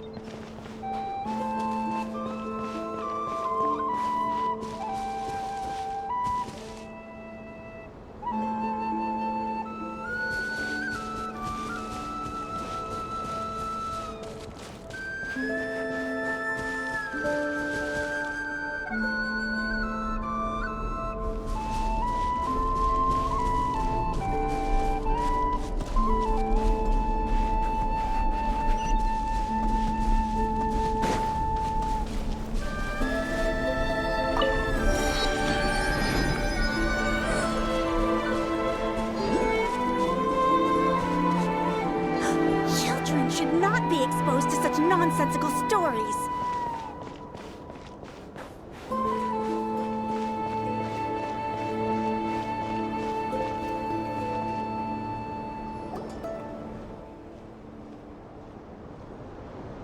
Even to this day, I am still trying to piece together the many fragments of our past. It is a story not only of the Frost Moon Scions, but also of the moons themselves. A story of the moons? Yes. We Frost Moon Scions are the last descendants of the ancient golden realm of Hyperborea. Its former glory may have faded, but what remains is a memory uniquely ours. In the distant past, Tevat had not just one moon, but 3. It is said that they were created by the primordial master of this world, cast into the firmament to keep peace in the land below. Firstborn was the eternal moon, largest of the 3. Legend has it that it was her immense kuvaki that gave rise to the ocean tides. Next was the Frost Moon. Smaller than her big sister, yet brightest in radiance. Her glow became the cold, undying lantern of the night.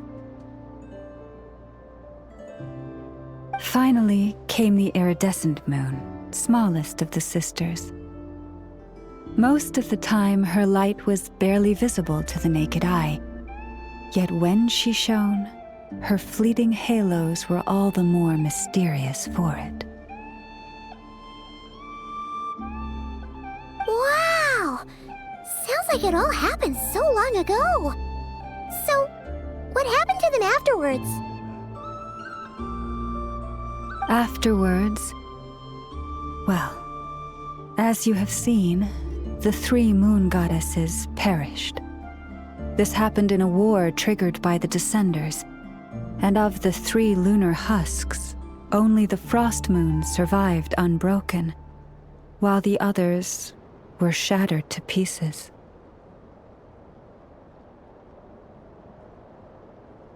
Oh, so that's why there were ancient moon's remnants in the sky. Yes. It is also said that when the moons shattered, most of their fragments rained down upon this land like stardust. That is why Nodcry is blessed with such an abundance of kuvaki.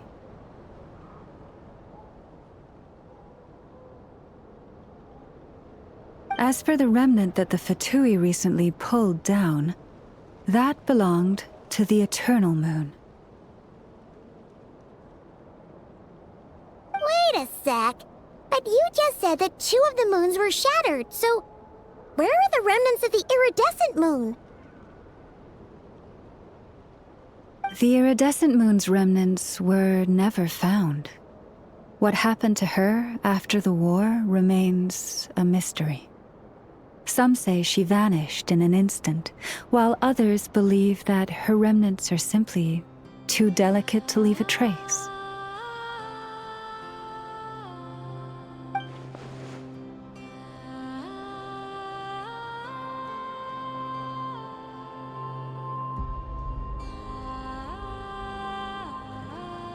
Yet, though the era of the 3 moons has long since faded into legend, successive generations of Frost Moon Scions have always passed down a prophecy that one day the moon goddess would return.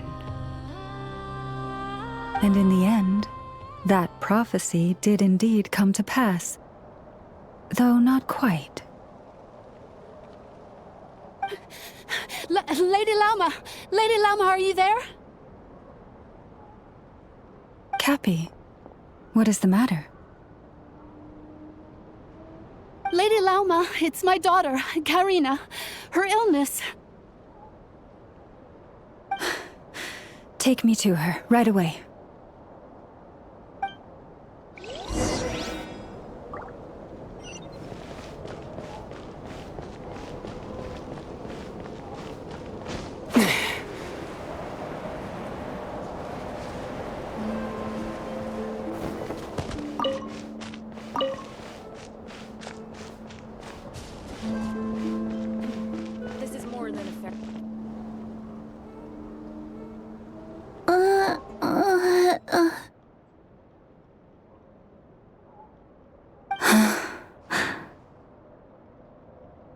Her sensitivity to Kuvaki is flaring up again.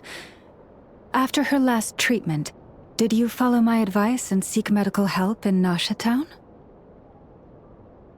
But those doctors are all Snezhnayan. They're outsiders, compatriots of those brutes who invaded our homeland. How can we possibly trust them? Not all outsiders are enemies, Cappy. They've been treating this condition for generations. They have the experience we lack. But we're Frost Moon Scions. Should we not remember what the outsiders did to our moons? Surely the Lady Kutar will reward our devotion. But Cappy, Kutar is long... This isn't the time for a debate.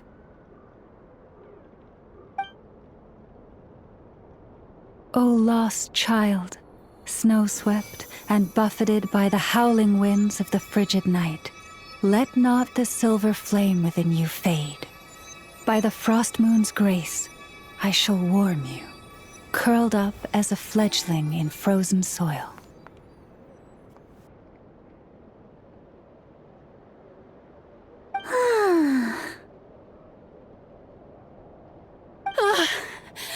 Praise be to the moon goddess, my Karina.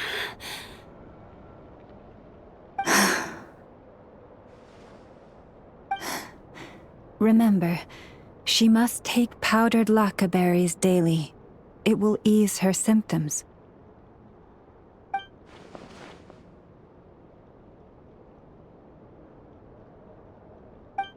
Lama? Philomena, what is it? Dinner is ready. I see. Cappy, let her rest here for the night. I'll have someone bring her a blanket. All right. Thank you so much, Lady Lama.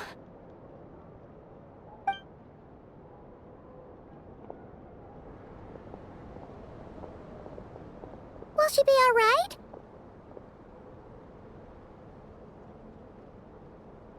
Yeah. If there's anything at all we can do, please don't hesitate to ask. Thank you for your kindness. For now, though, Karina should be fine. She'll be feeling a lot better tomorrow.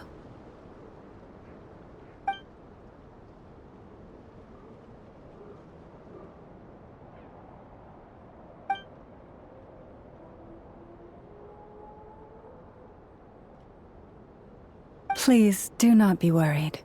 Come, let us head to dinner. I believe you still have some questions for me.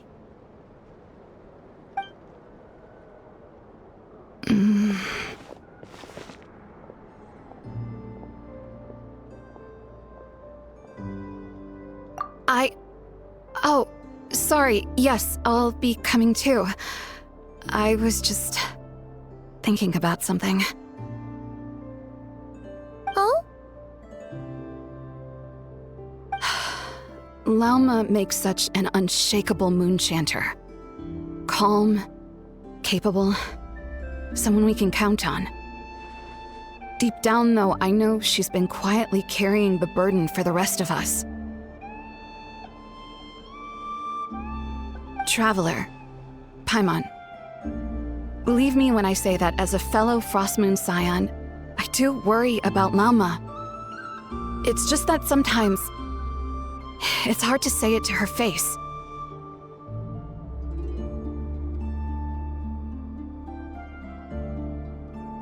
Could I ask you to look out for her? I can tell she really trusts you. I fear that would stress her out even more. Sometimes I really admire her strength, but at the same time, I can't help feeling powerless myself.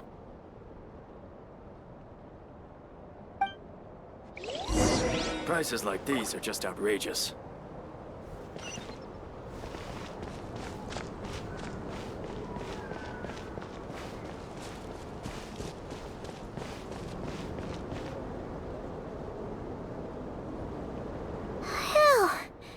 Paimon's so full. That was even better than the stuff you gave us before.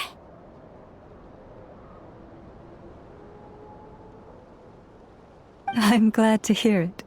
Thank you for accepting such simple hospitality. Hey, we should be the ones thanking you. Seriously, that was seriously scrumptious. How did you even manage to finish it? This slop's barely edible. Then again, I guess that's what you'd expect from savages.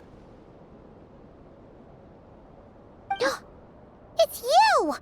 Those rude Alpha Tui we just met back in Nasha Town! My sincerest apologies. If you found the food we gave you earlier difficult to swallow, may I suggest taking a deep breath and joining us? These delicacies might change your mind. After all, I suspect that your previous meal may have been tainted with something most unpalatable. Huh? What do you mean? Tainted with what exactly? With the bitter snobbery of those who call themselves civilized. Why, you? Looking for a fight? Sure, I'd be more than... Hold it! We're not here to brawl. Yet. We're here on official business.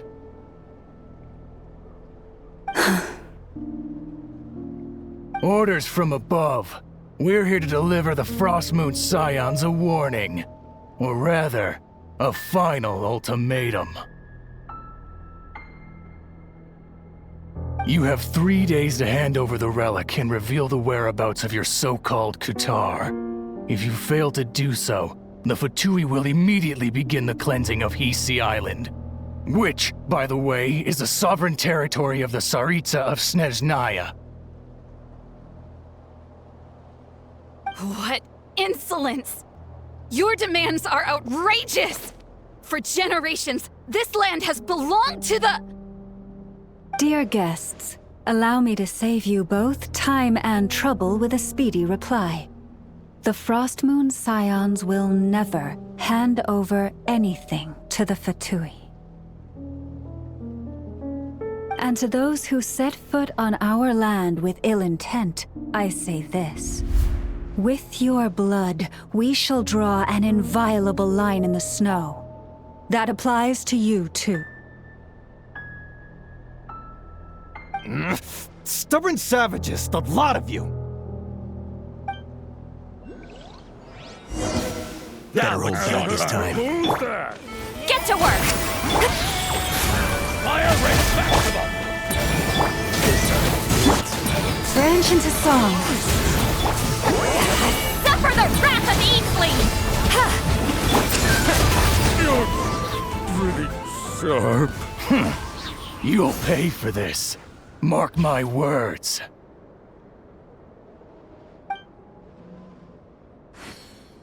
Hey, if you're so tough, get back here and put him up! Huh. Guess all they're good for is running away. I'm so sorry. You've had to put up with far too much unpleasantness today.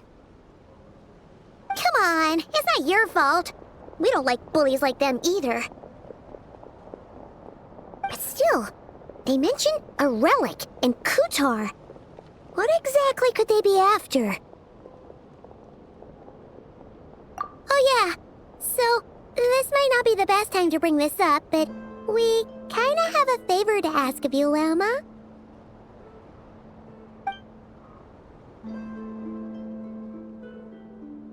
I see.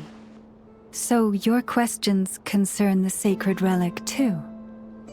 Please, do not hesitate to speak your mind. Unlike those insolent intruders, you walk in the moonlight with open hearts.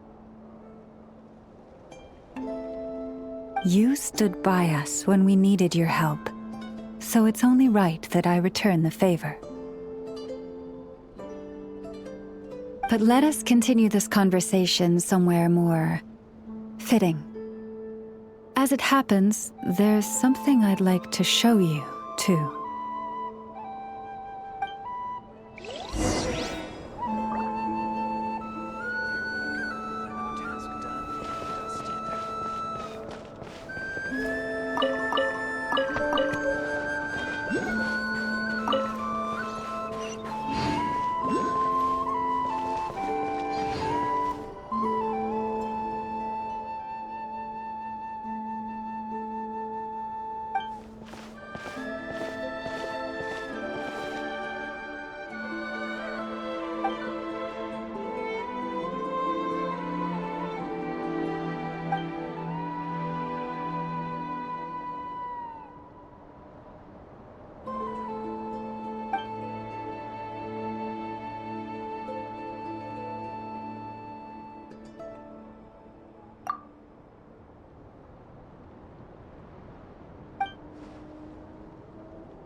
Whoa!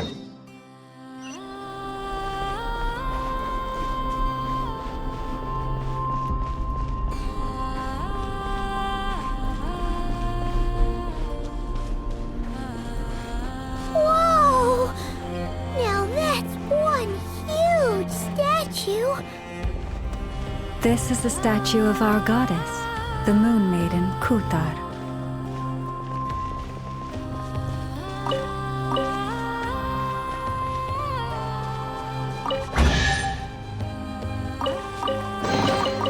Is this an answer from this world?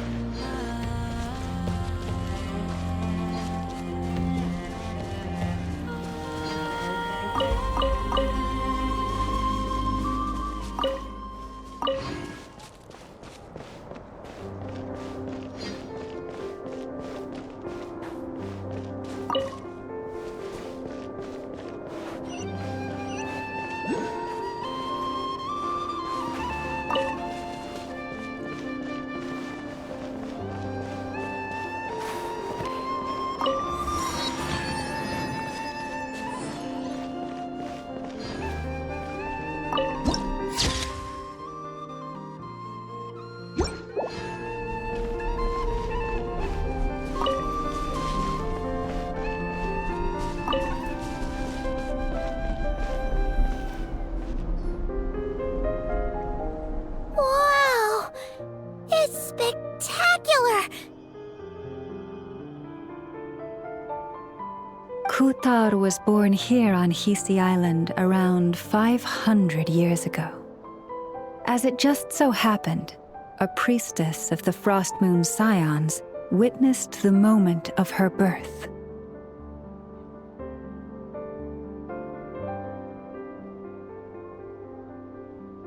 Instantly realizing that this was the prophesied rebirth, she quietly recorded the event and carved this statue to honor that miracle.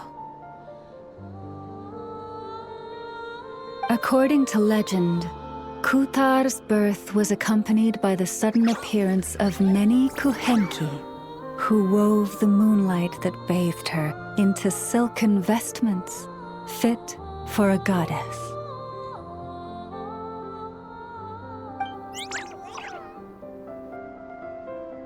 Hey!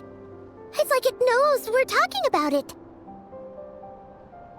From that day forth, the Kuhenki have been regarded as Kutar's familiars.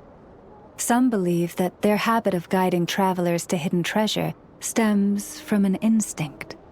The same one that not only drives them to protect the moon goddess, but also to make her smile. After all, according to the records, Kutar always looked lonely as she gazed up at the distant moon.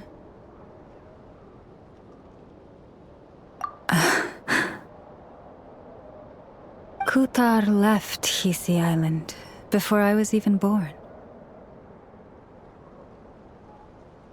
According to the previous moon chanter, the goddess was angered by our people's greed, and that is why she left us. Where did she go?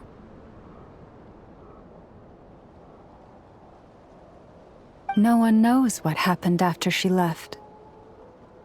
But just a few months ago, after those two ancient moon's remnants fell from the sky, she was spotted on Hisi Island once more.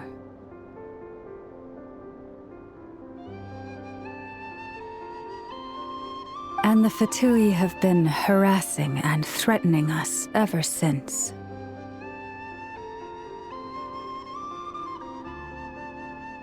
Judging from what they've said, our moon goddess is actually their missing harbinger, Columbina, the damselette.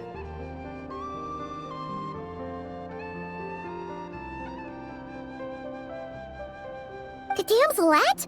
But isn't she number 3 amongst the Fatui Harbingers? So she's actually the moon goddess. Why would she join the Fatui then?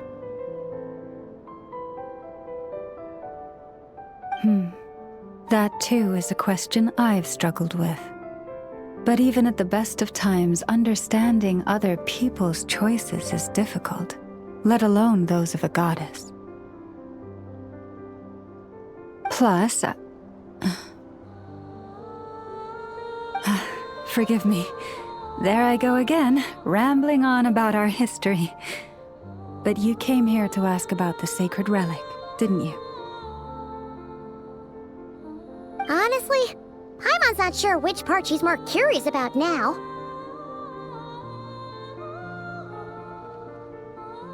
Since ancient times, the Frost Moon Scions have had in our possession a special fragment of the ancient moon's remnants.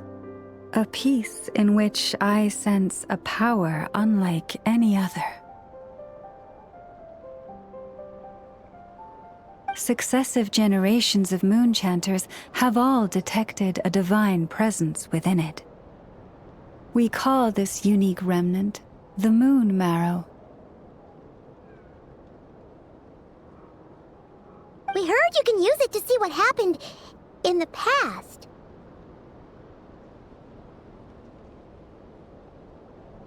What is it in particular that you seek from the past? Well, basically, to cut a long story short, the traveler here is actually from outside of Tibet. Oh.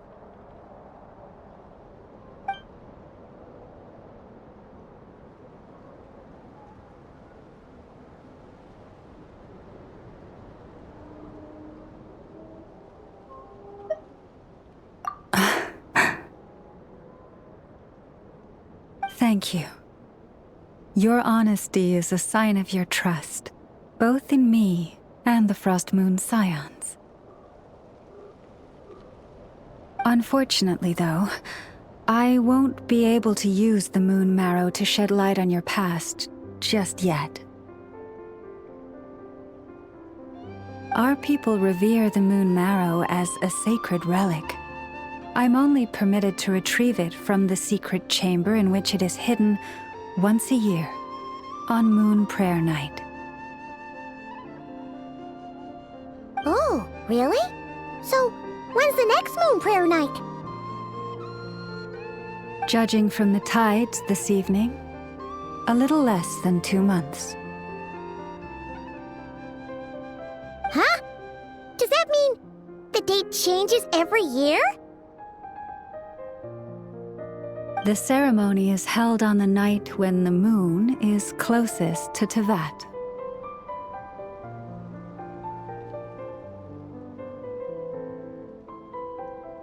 This is also when Nodcry's Kuvaki reaches its peak. Only then can the seal on the secret chamber be lifted.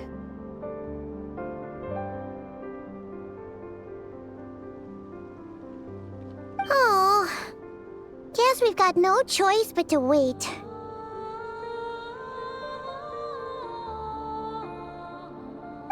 I am truly sorry that I cannot help you sooner. But, as the Moon Chanter, I swear that I will do everything I can to help you find the answers you seek.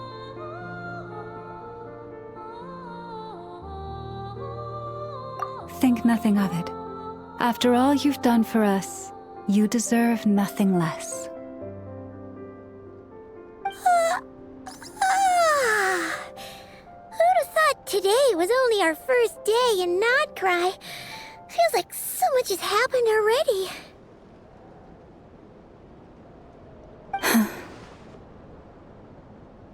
If I may be so bold, what does family mean to you?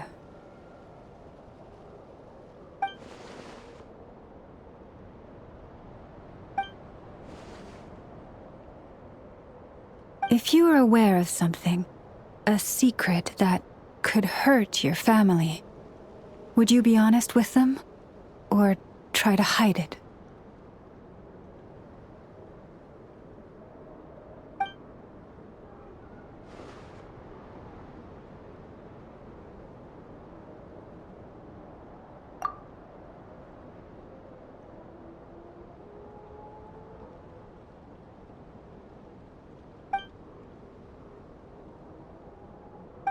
I'm so sorry. That was a strange question. I didn't mean to put you on the spot. I guess I've just never met anyone with a story quite like yours before. I just suddenly had the urge to ask.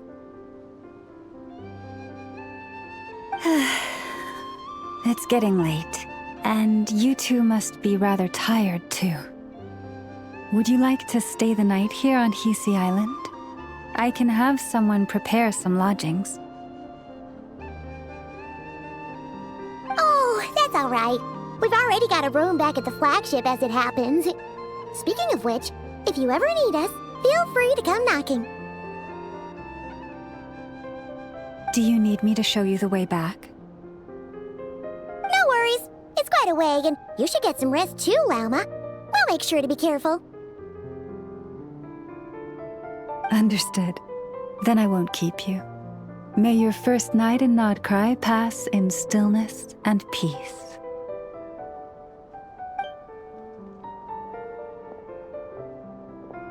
So, what you thinking? Sure was an eventful day, huh? The good news is, we're not at a dead end in the search for your spaceship yet. We can always learn more about this place while we wait. The usual drill, huh?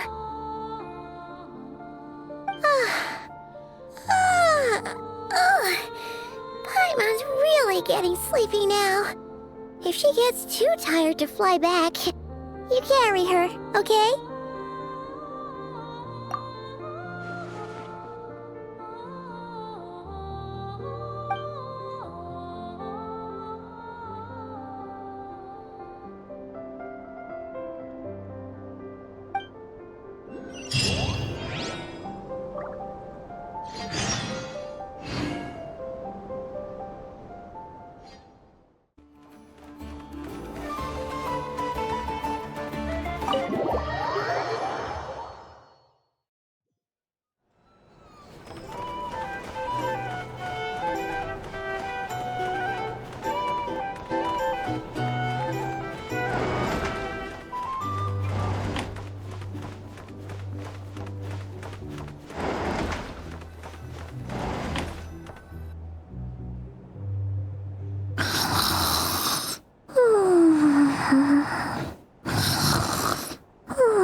Hey, what are you doing here?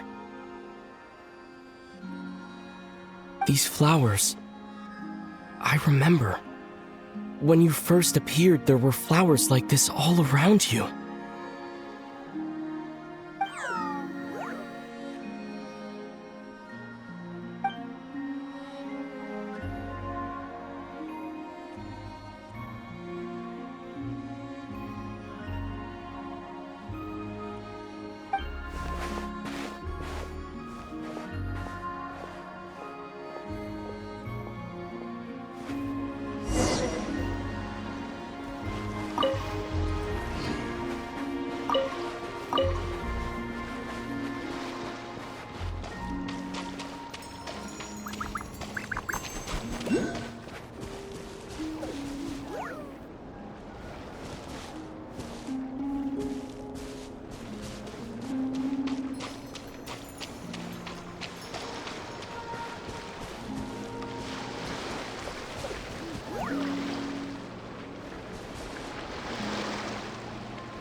Who goes there?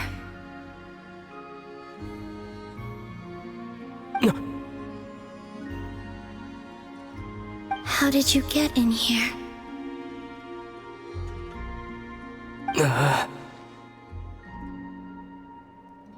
I am but a passing traveler. I followed your song here. I'm very sorry if I've intruded.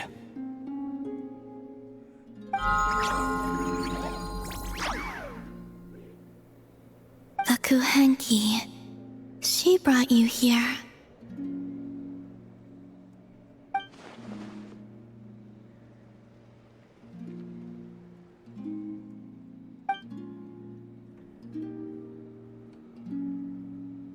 May I ask, are you the one they call Kutar?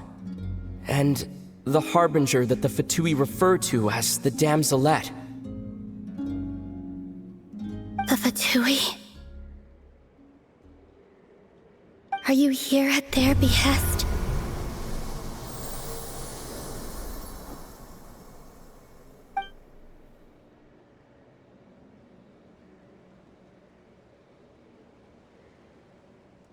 Please, don't get me wrong. I have no intention of doing anything for the Fatui. I just wanted to ask you about Nodcry and the moons. The moons?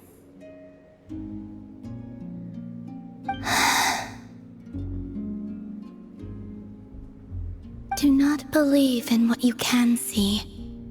What truly matters is what you cannot.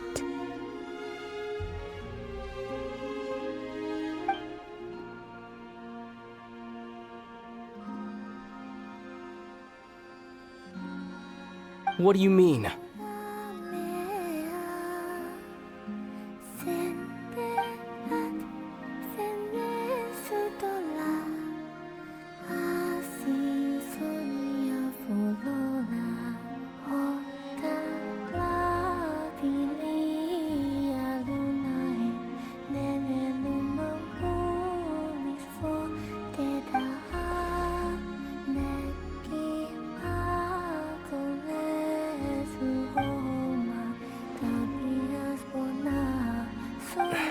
Listen, I'm the Traveler. I'm on a journey through the nations of Teyvat. Hello.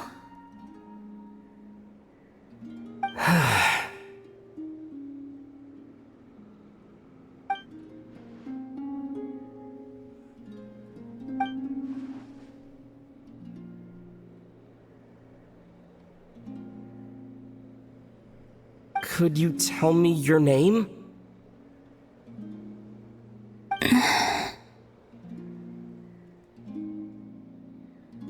Columbina.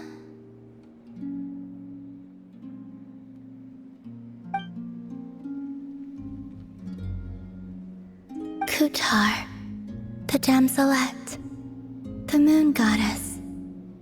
Pick whichever takes your fancy. I do not know my own name.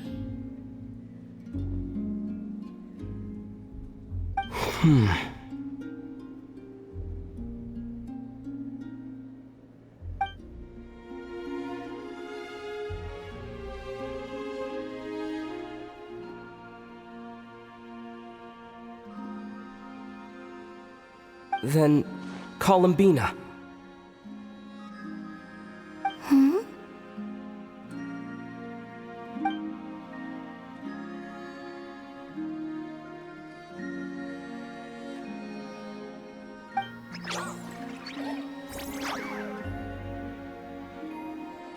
This Kuhenki, this Lanatar, did you bring her into being? Come here, little one.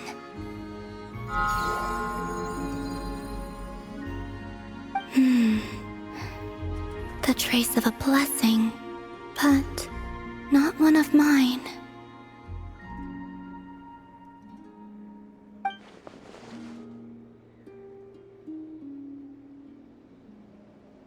People always assume I can do many things.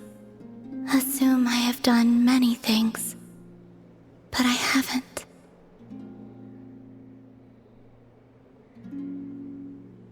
All I ever wanted was to.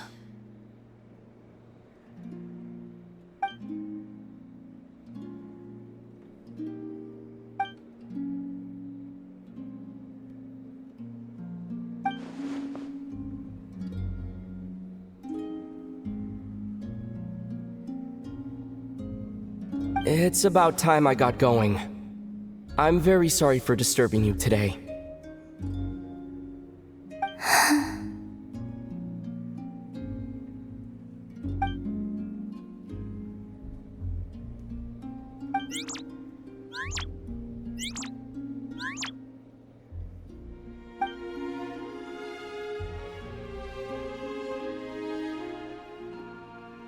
Columbina, that Kuhenki.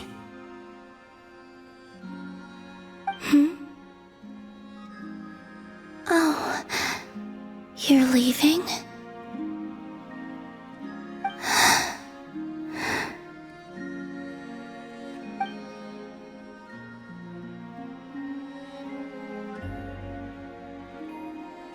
Go then.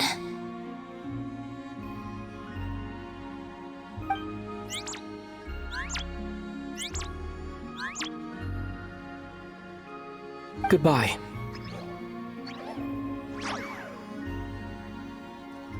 Take care. The moon can be treacherous.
Wait, is that...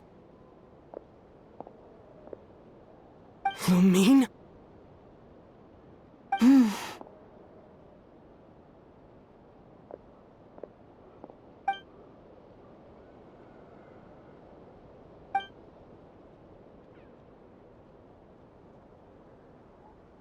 Lumine!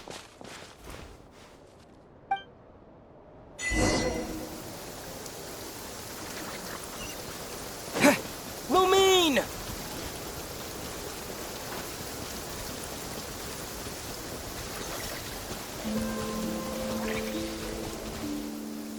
Lumine! Ether, it's you.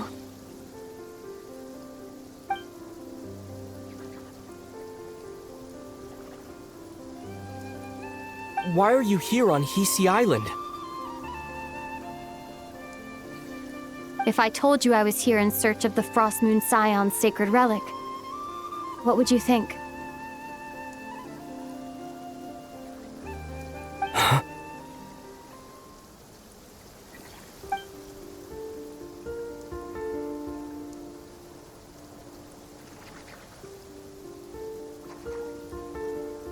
Are you also here to uncover the truth about our past? That's right. What happened to us in the past, how we came to Tevat, why our spaceship crashed here. There are things I want to know too.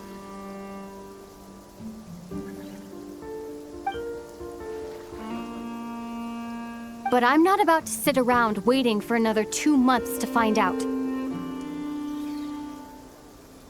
Wait! Wait? But I still have unfinished business.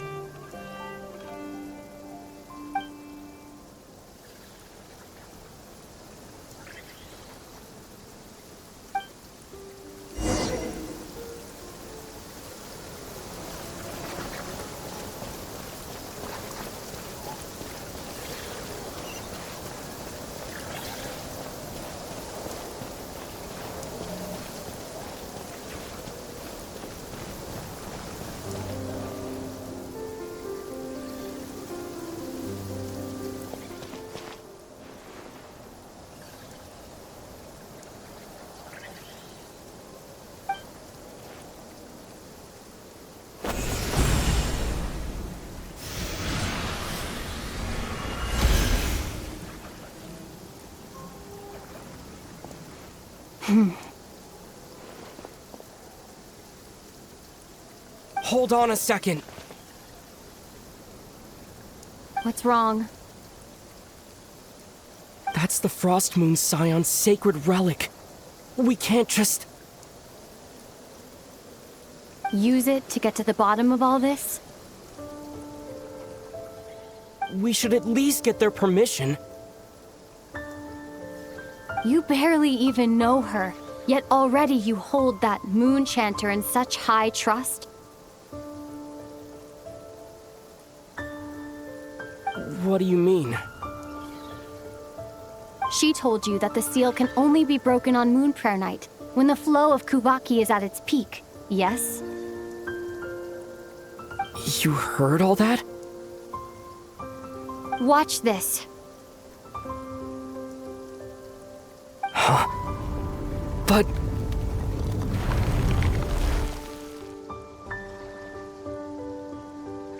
Get it now? She's been stalling for time.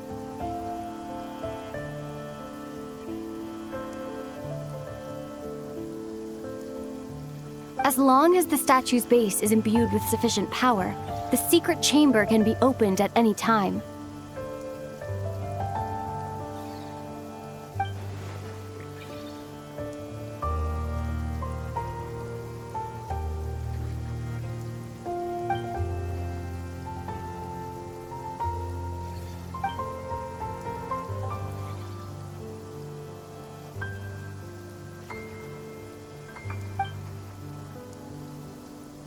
Is it such a sin when I don't put all my cards on the table for you, but not when someone else is doing it?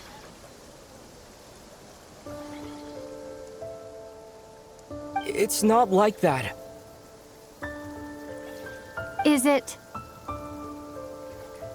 Lumine, you've got it all wrong. This whole time, I've wanted to ask you, what happened to make you like this? I admit, I've been having trouble accepting it. But after all this time apart, I've finally come to terms with who you are, willful side and all. I trust you. I still do. Through all the worlds we've traveled, you've always been there by my side. If there are things you can't explain yet, I can wait while the journey goes on. I'll wait as long as it takes, until the day you're ready to talk. Ether.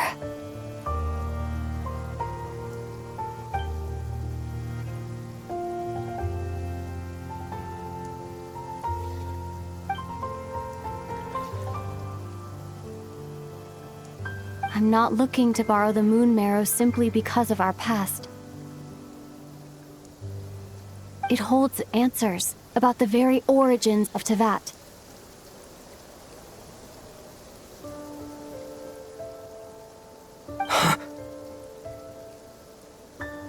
I've always believed that if you want the truth, you have to see the whole story for yourself. I'm not asking you to trust me, Ether. Just don't try and stop me. If this choice weighs on your heart, then let me go in alone. Forget this meeting ever took place. Bit late for that now. But maybe this is the chance I've been waiting for all along. Even if it fades with the morning light.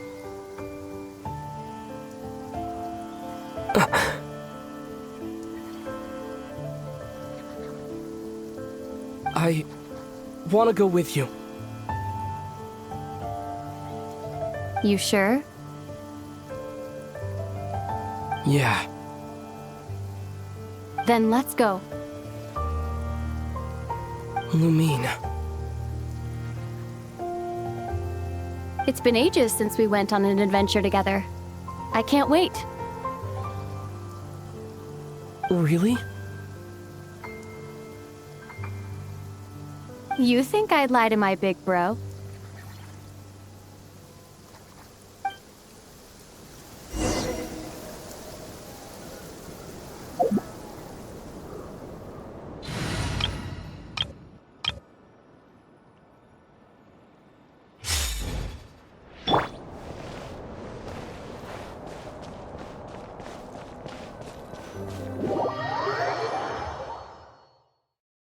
From what I understand, the path ahead is likely to be full of trials and challenges. A deterrence against intruders, and a test for those who truly seek entrance. I doubt the two of us will have any problems. I agree. Still, if we get separated, things could get tricky. Best we move together and watch each other's backs. Even the sound of your footsteps takes me right back. As a warrior, as a traveler, as my big brother.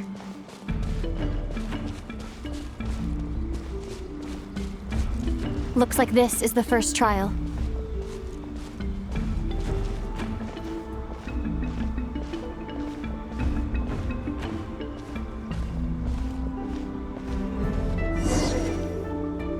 Ether, do you understand how Kuvaki works? How it exacts force through push and pull? Let's see. How about this? I'll temporarily neutralize the Kuvaki on the cliff face and move the platform into the center. Once it's in place, you'll need to utilize the repelling force of Kuvaki to reach the other side. Okay, I'll leave it to you then.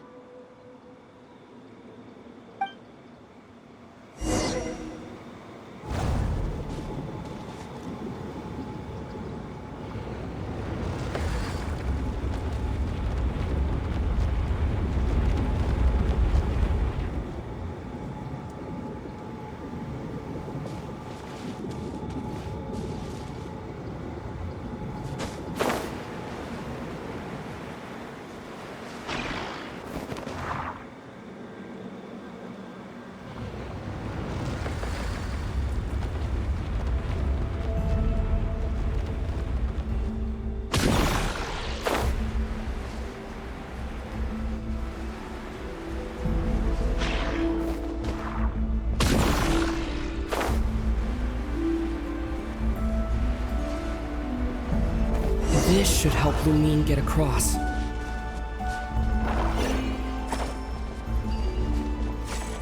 Lumine!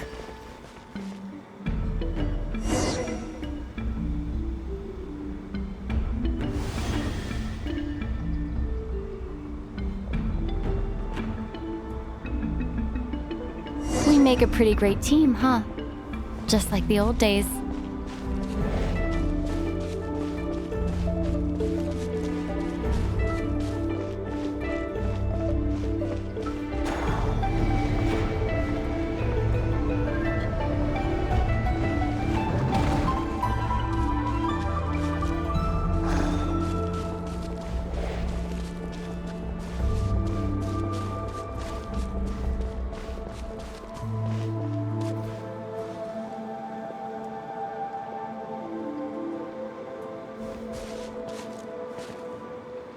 A wide open space. Must be in for a fight.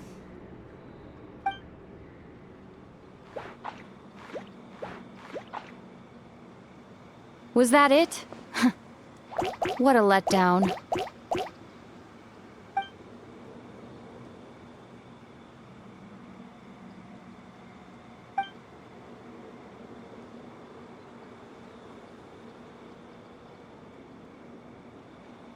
Ether.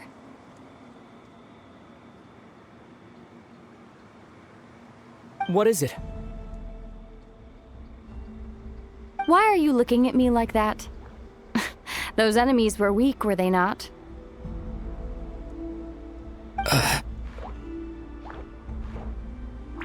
Maybe it's because the trial's only just begun. Actually, I've got an idea. Why don't we have ourselves a little friendly competition? Let's see if your journey has made you rusty. You're on.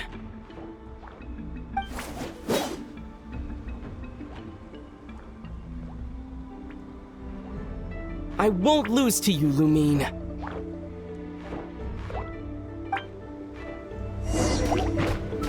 If memory serves, I used to come out on top more often than not. You sure you're all right? Seems your memory's slipping, Lumine. Save it. We'll know who's stronger soon enough. Let's see what you've got.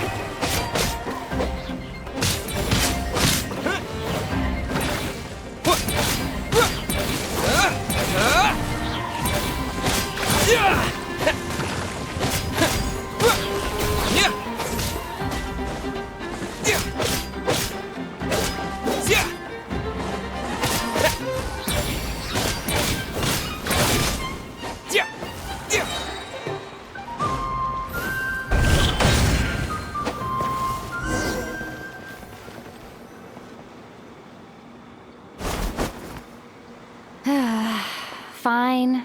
You win. Didn't feel like you really wanted it anyway. Going all out in a place like this? Sounds like overkill to me.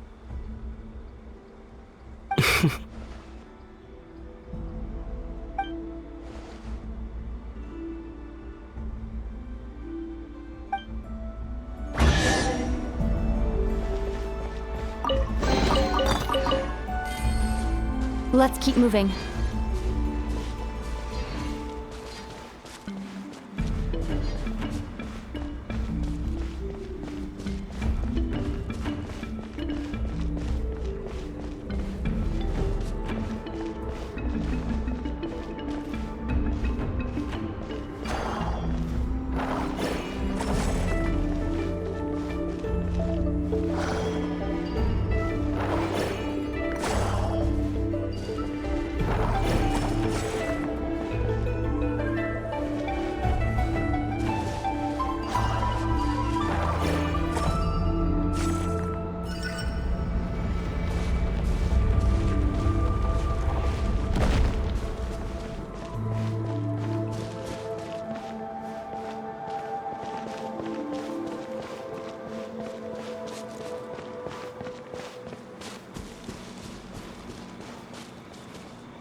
What is this place? No sign of any monsters. Feels like a ritual site. But something's missing. It's ahead. Inside that thing that looks like a mirror. I can feel it. But maybe it's sealed within. Can you open it using Kuvaki? Apparently not. Do you think it might have something to do with the Frost Moon Scion's bloodline?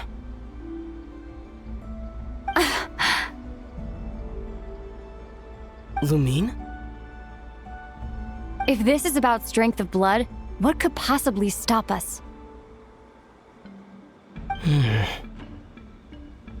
Let me give it a try.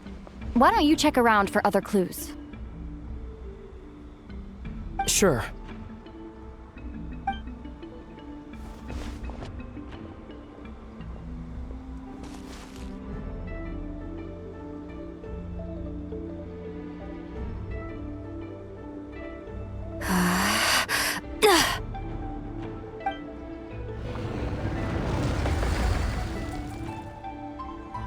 Found it. This should do the trick. Okay.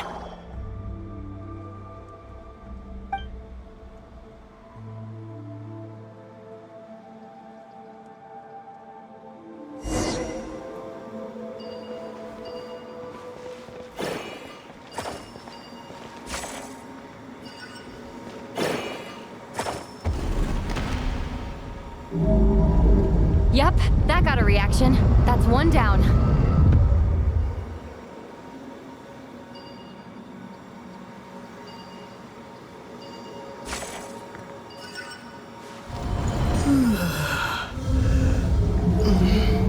Nicely done.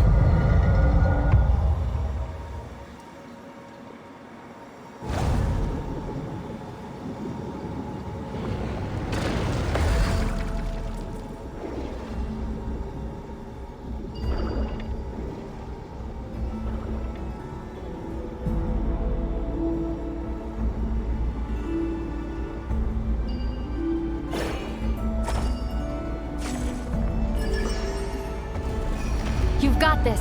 One more to go.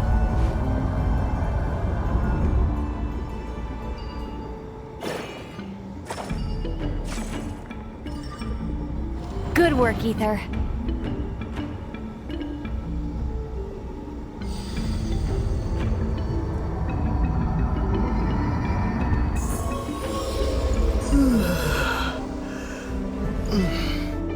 The door's open. Come.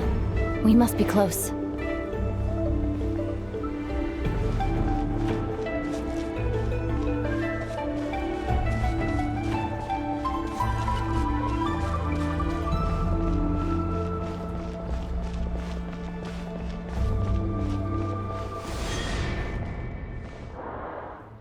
Stay on your toes now.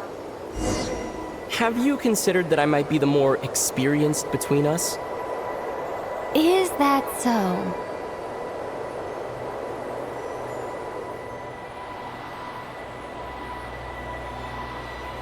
So, will you be heading off again after we're done here? Maybe, maybe not. Another cryptic response. Don't worry about things that haven't happened yet.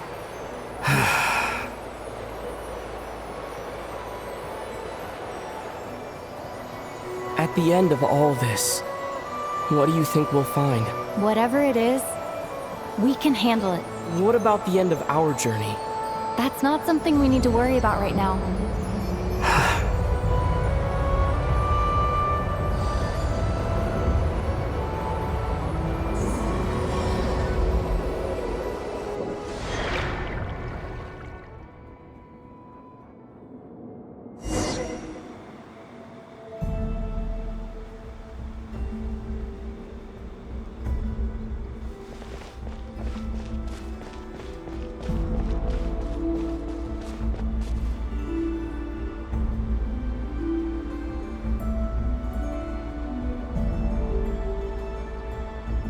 Looks like the final trial is just up ahead. Ready for battle? When have I ever not been?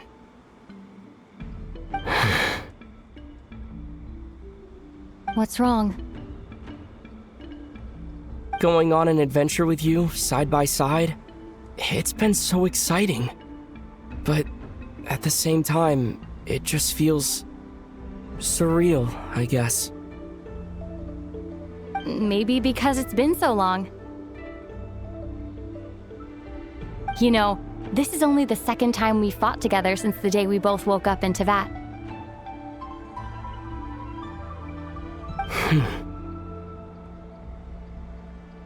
Maybe that's it.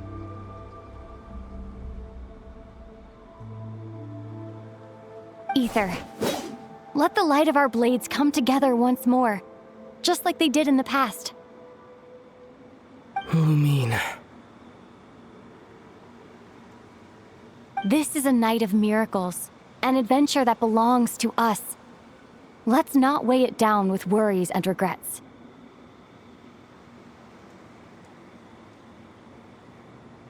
This is our adventure.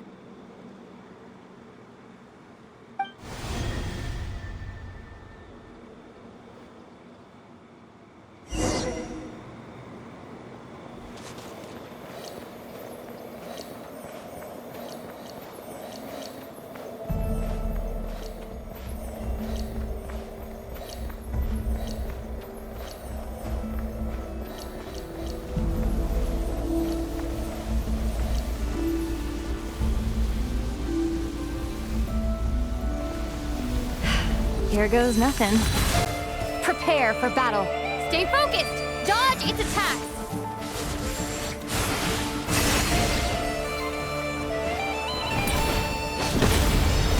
Don't forget to heal yourself! Now's our chance!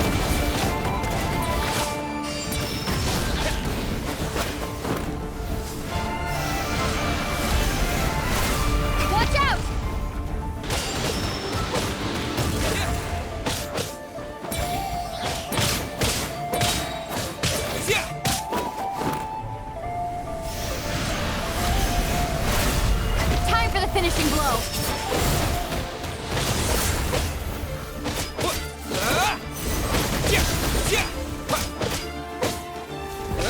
Stay focused. Stop.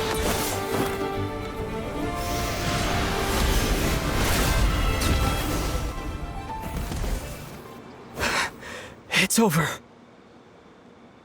Nicely done. Flawless execution. Couldn't have pulled it off without your backup. Not too shabby at all. As for what you were saying, yes, I should have come to see you earlier. Or at the very least... Spent more time with me going on adventures like this. Something like that. Instead of just running off and expecting you to follow my trail. Wait a sec. That's not an official apology, is it? That goes without saying. Come on. Time to claim the treasure we came for.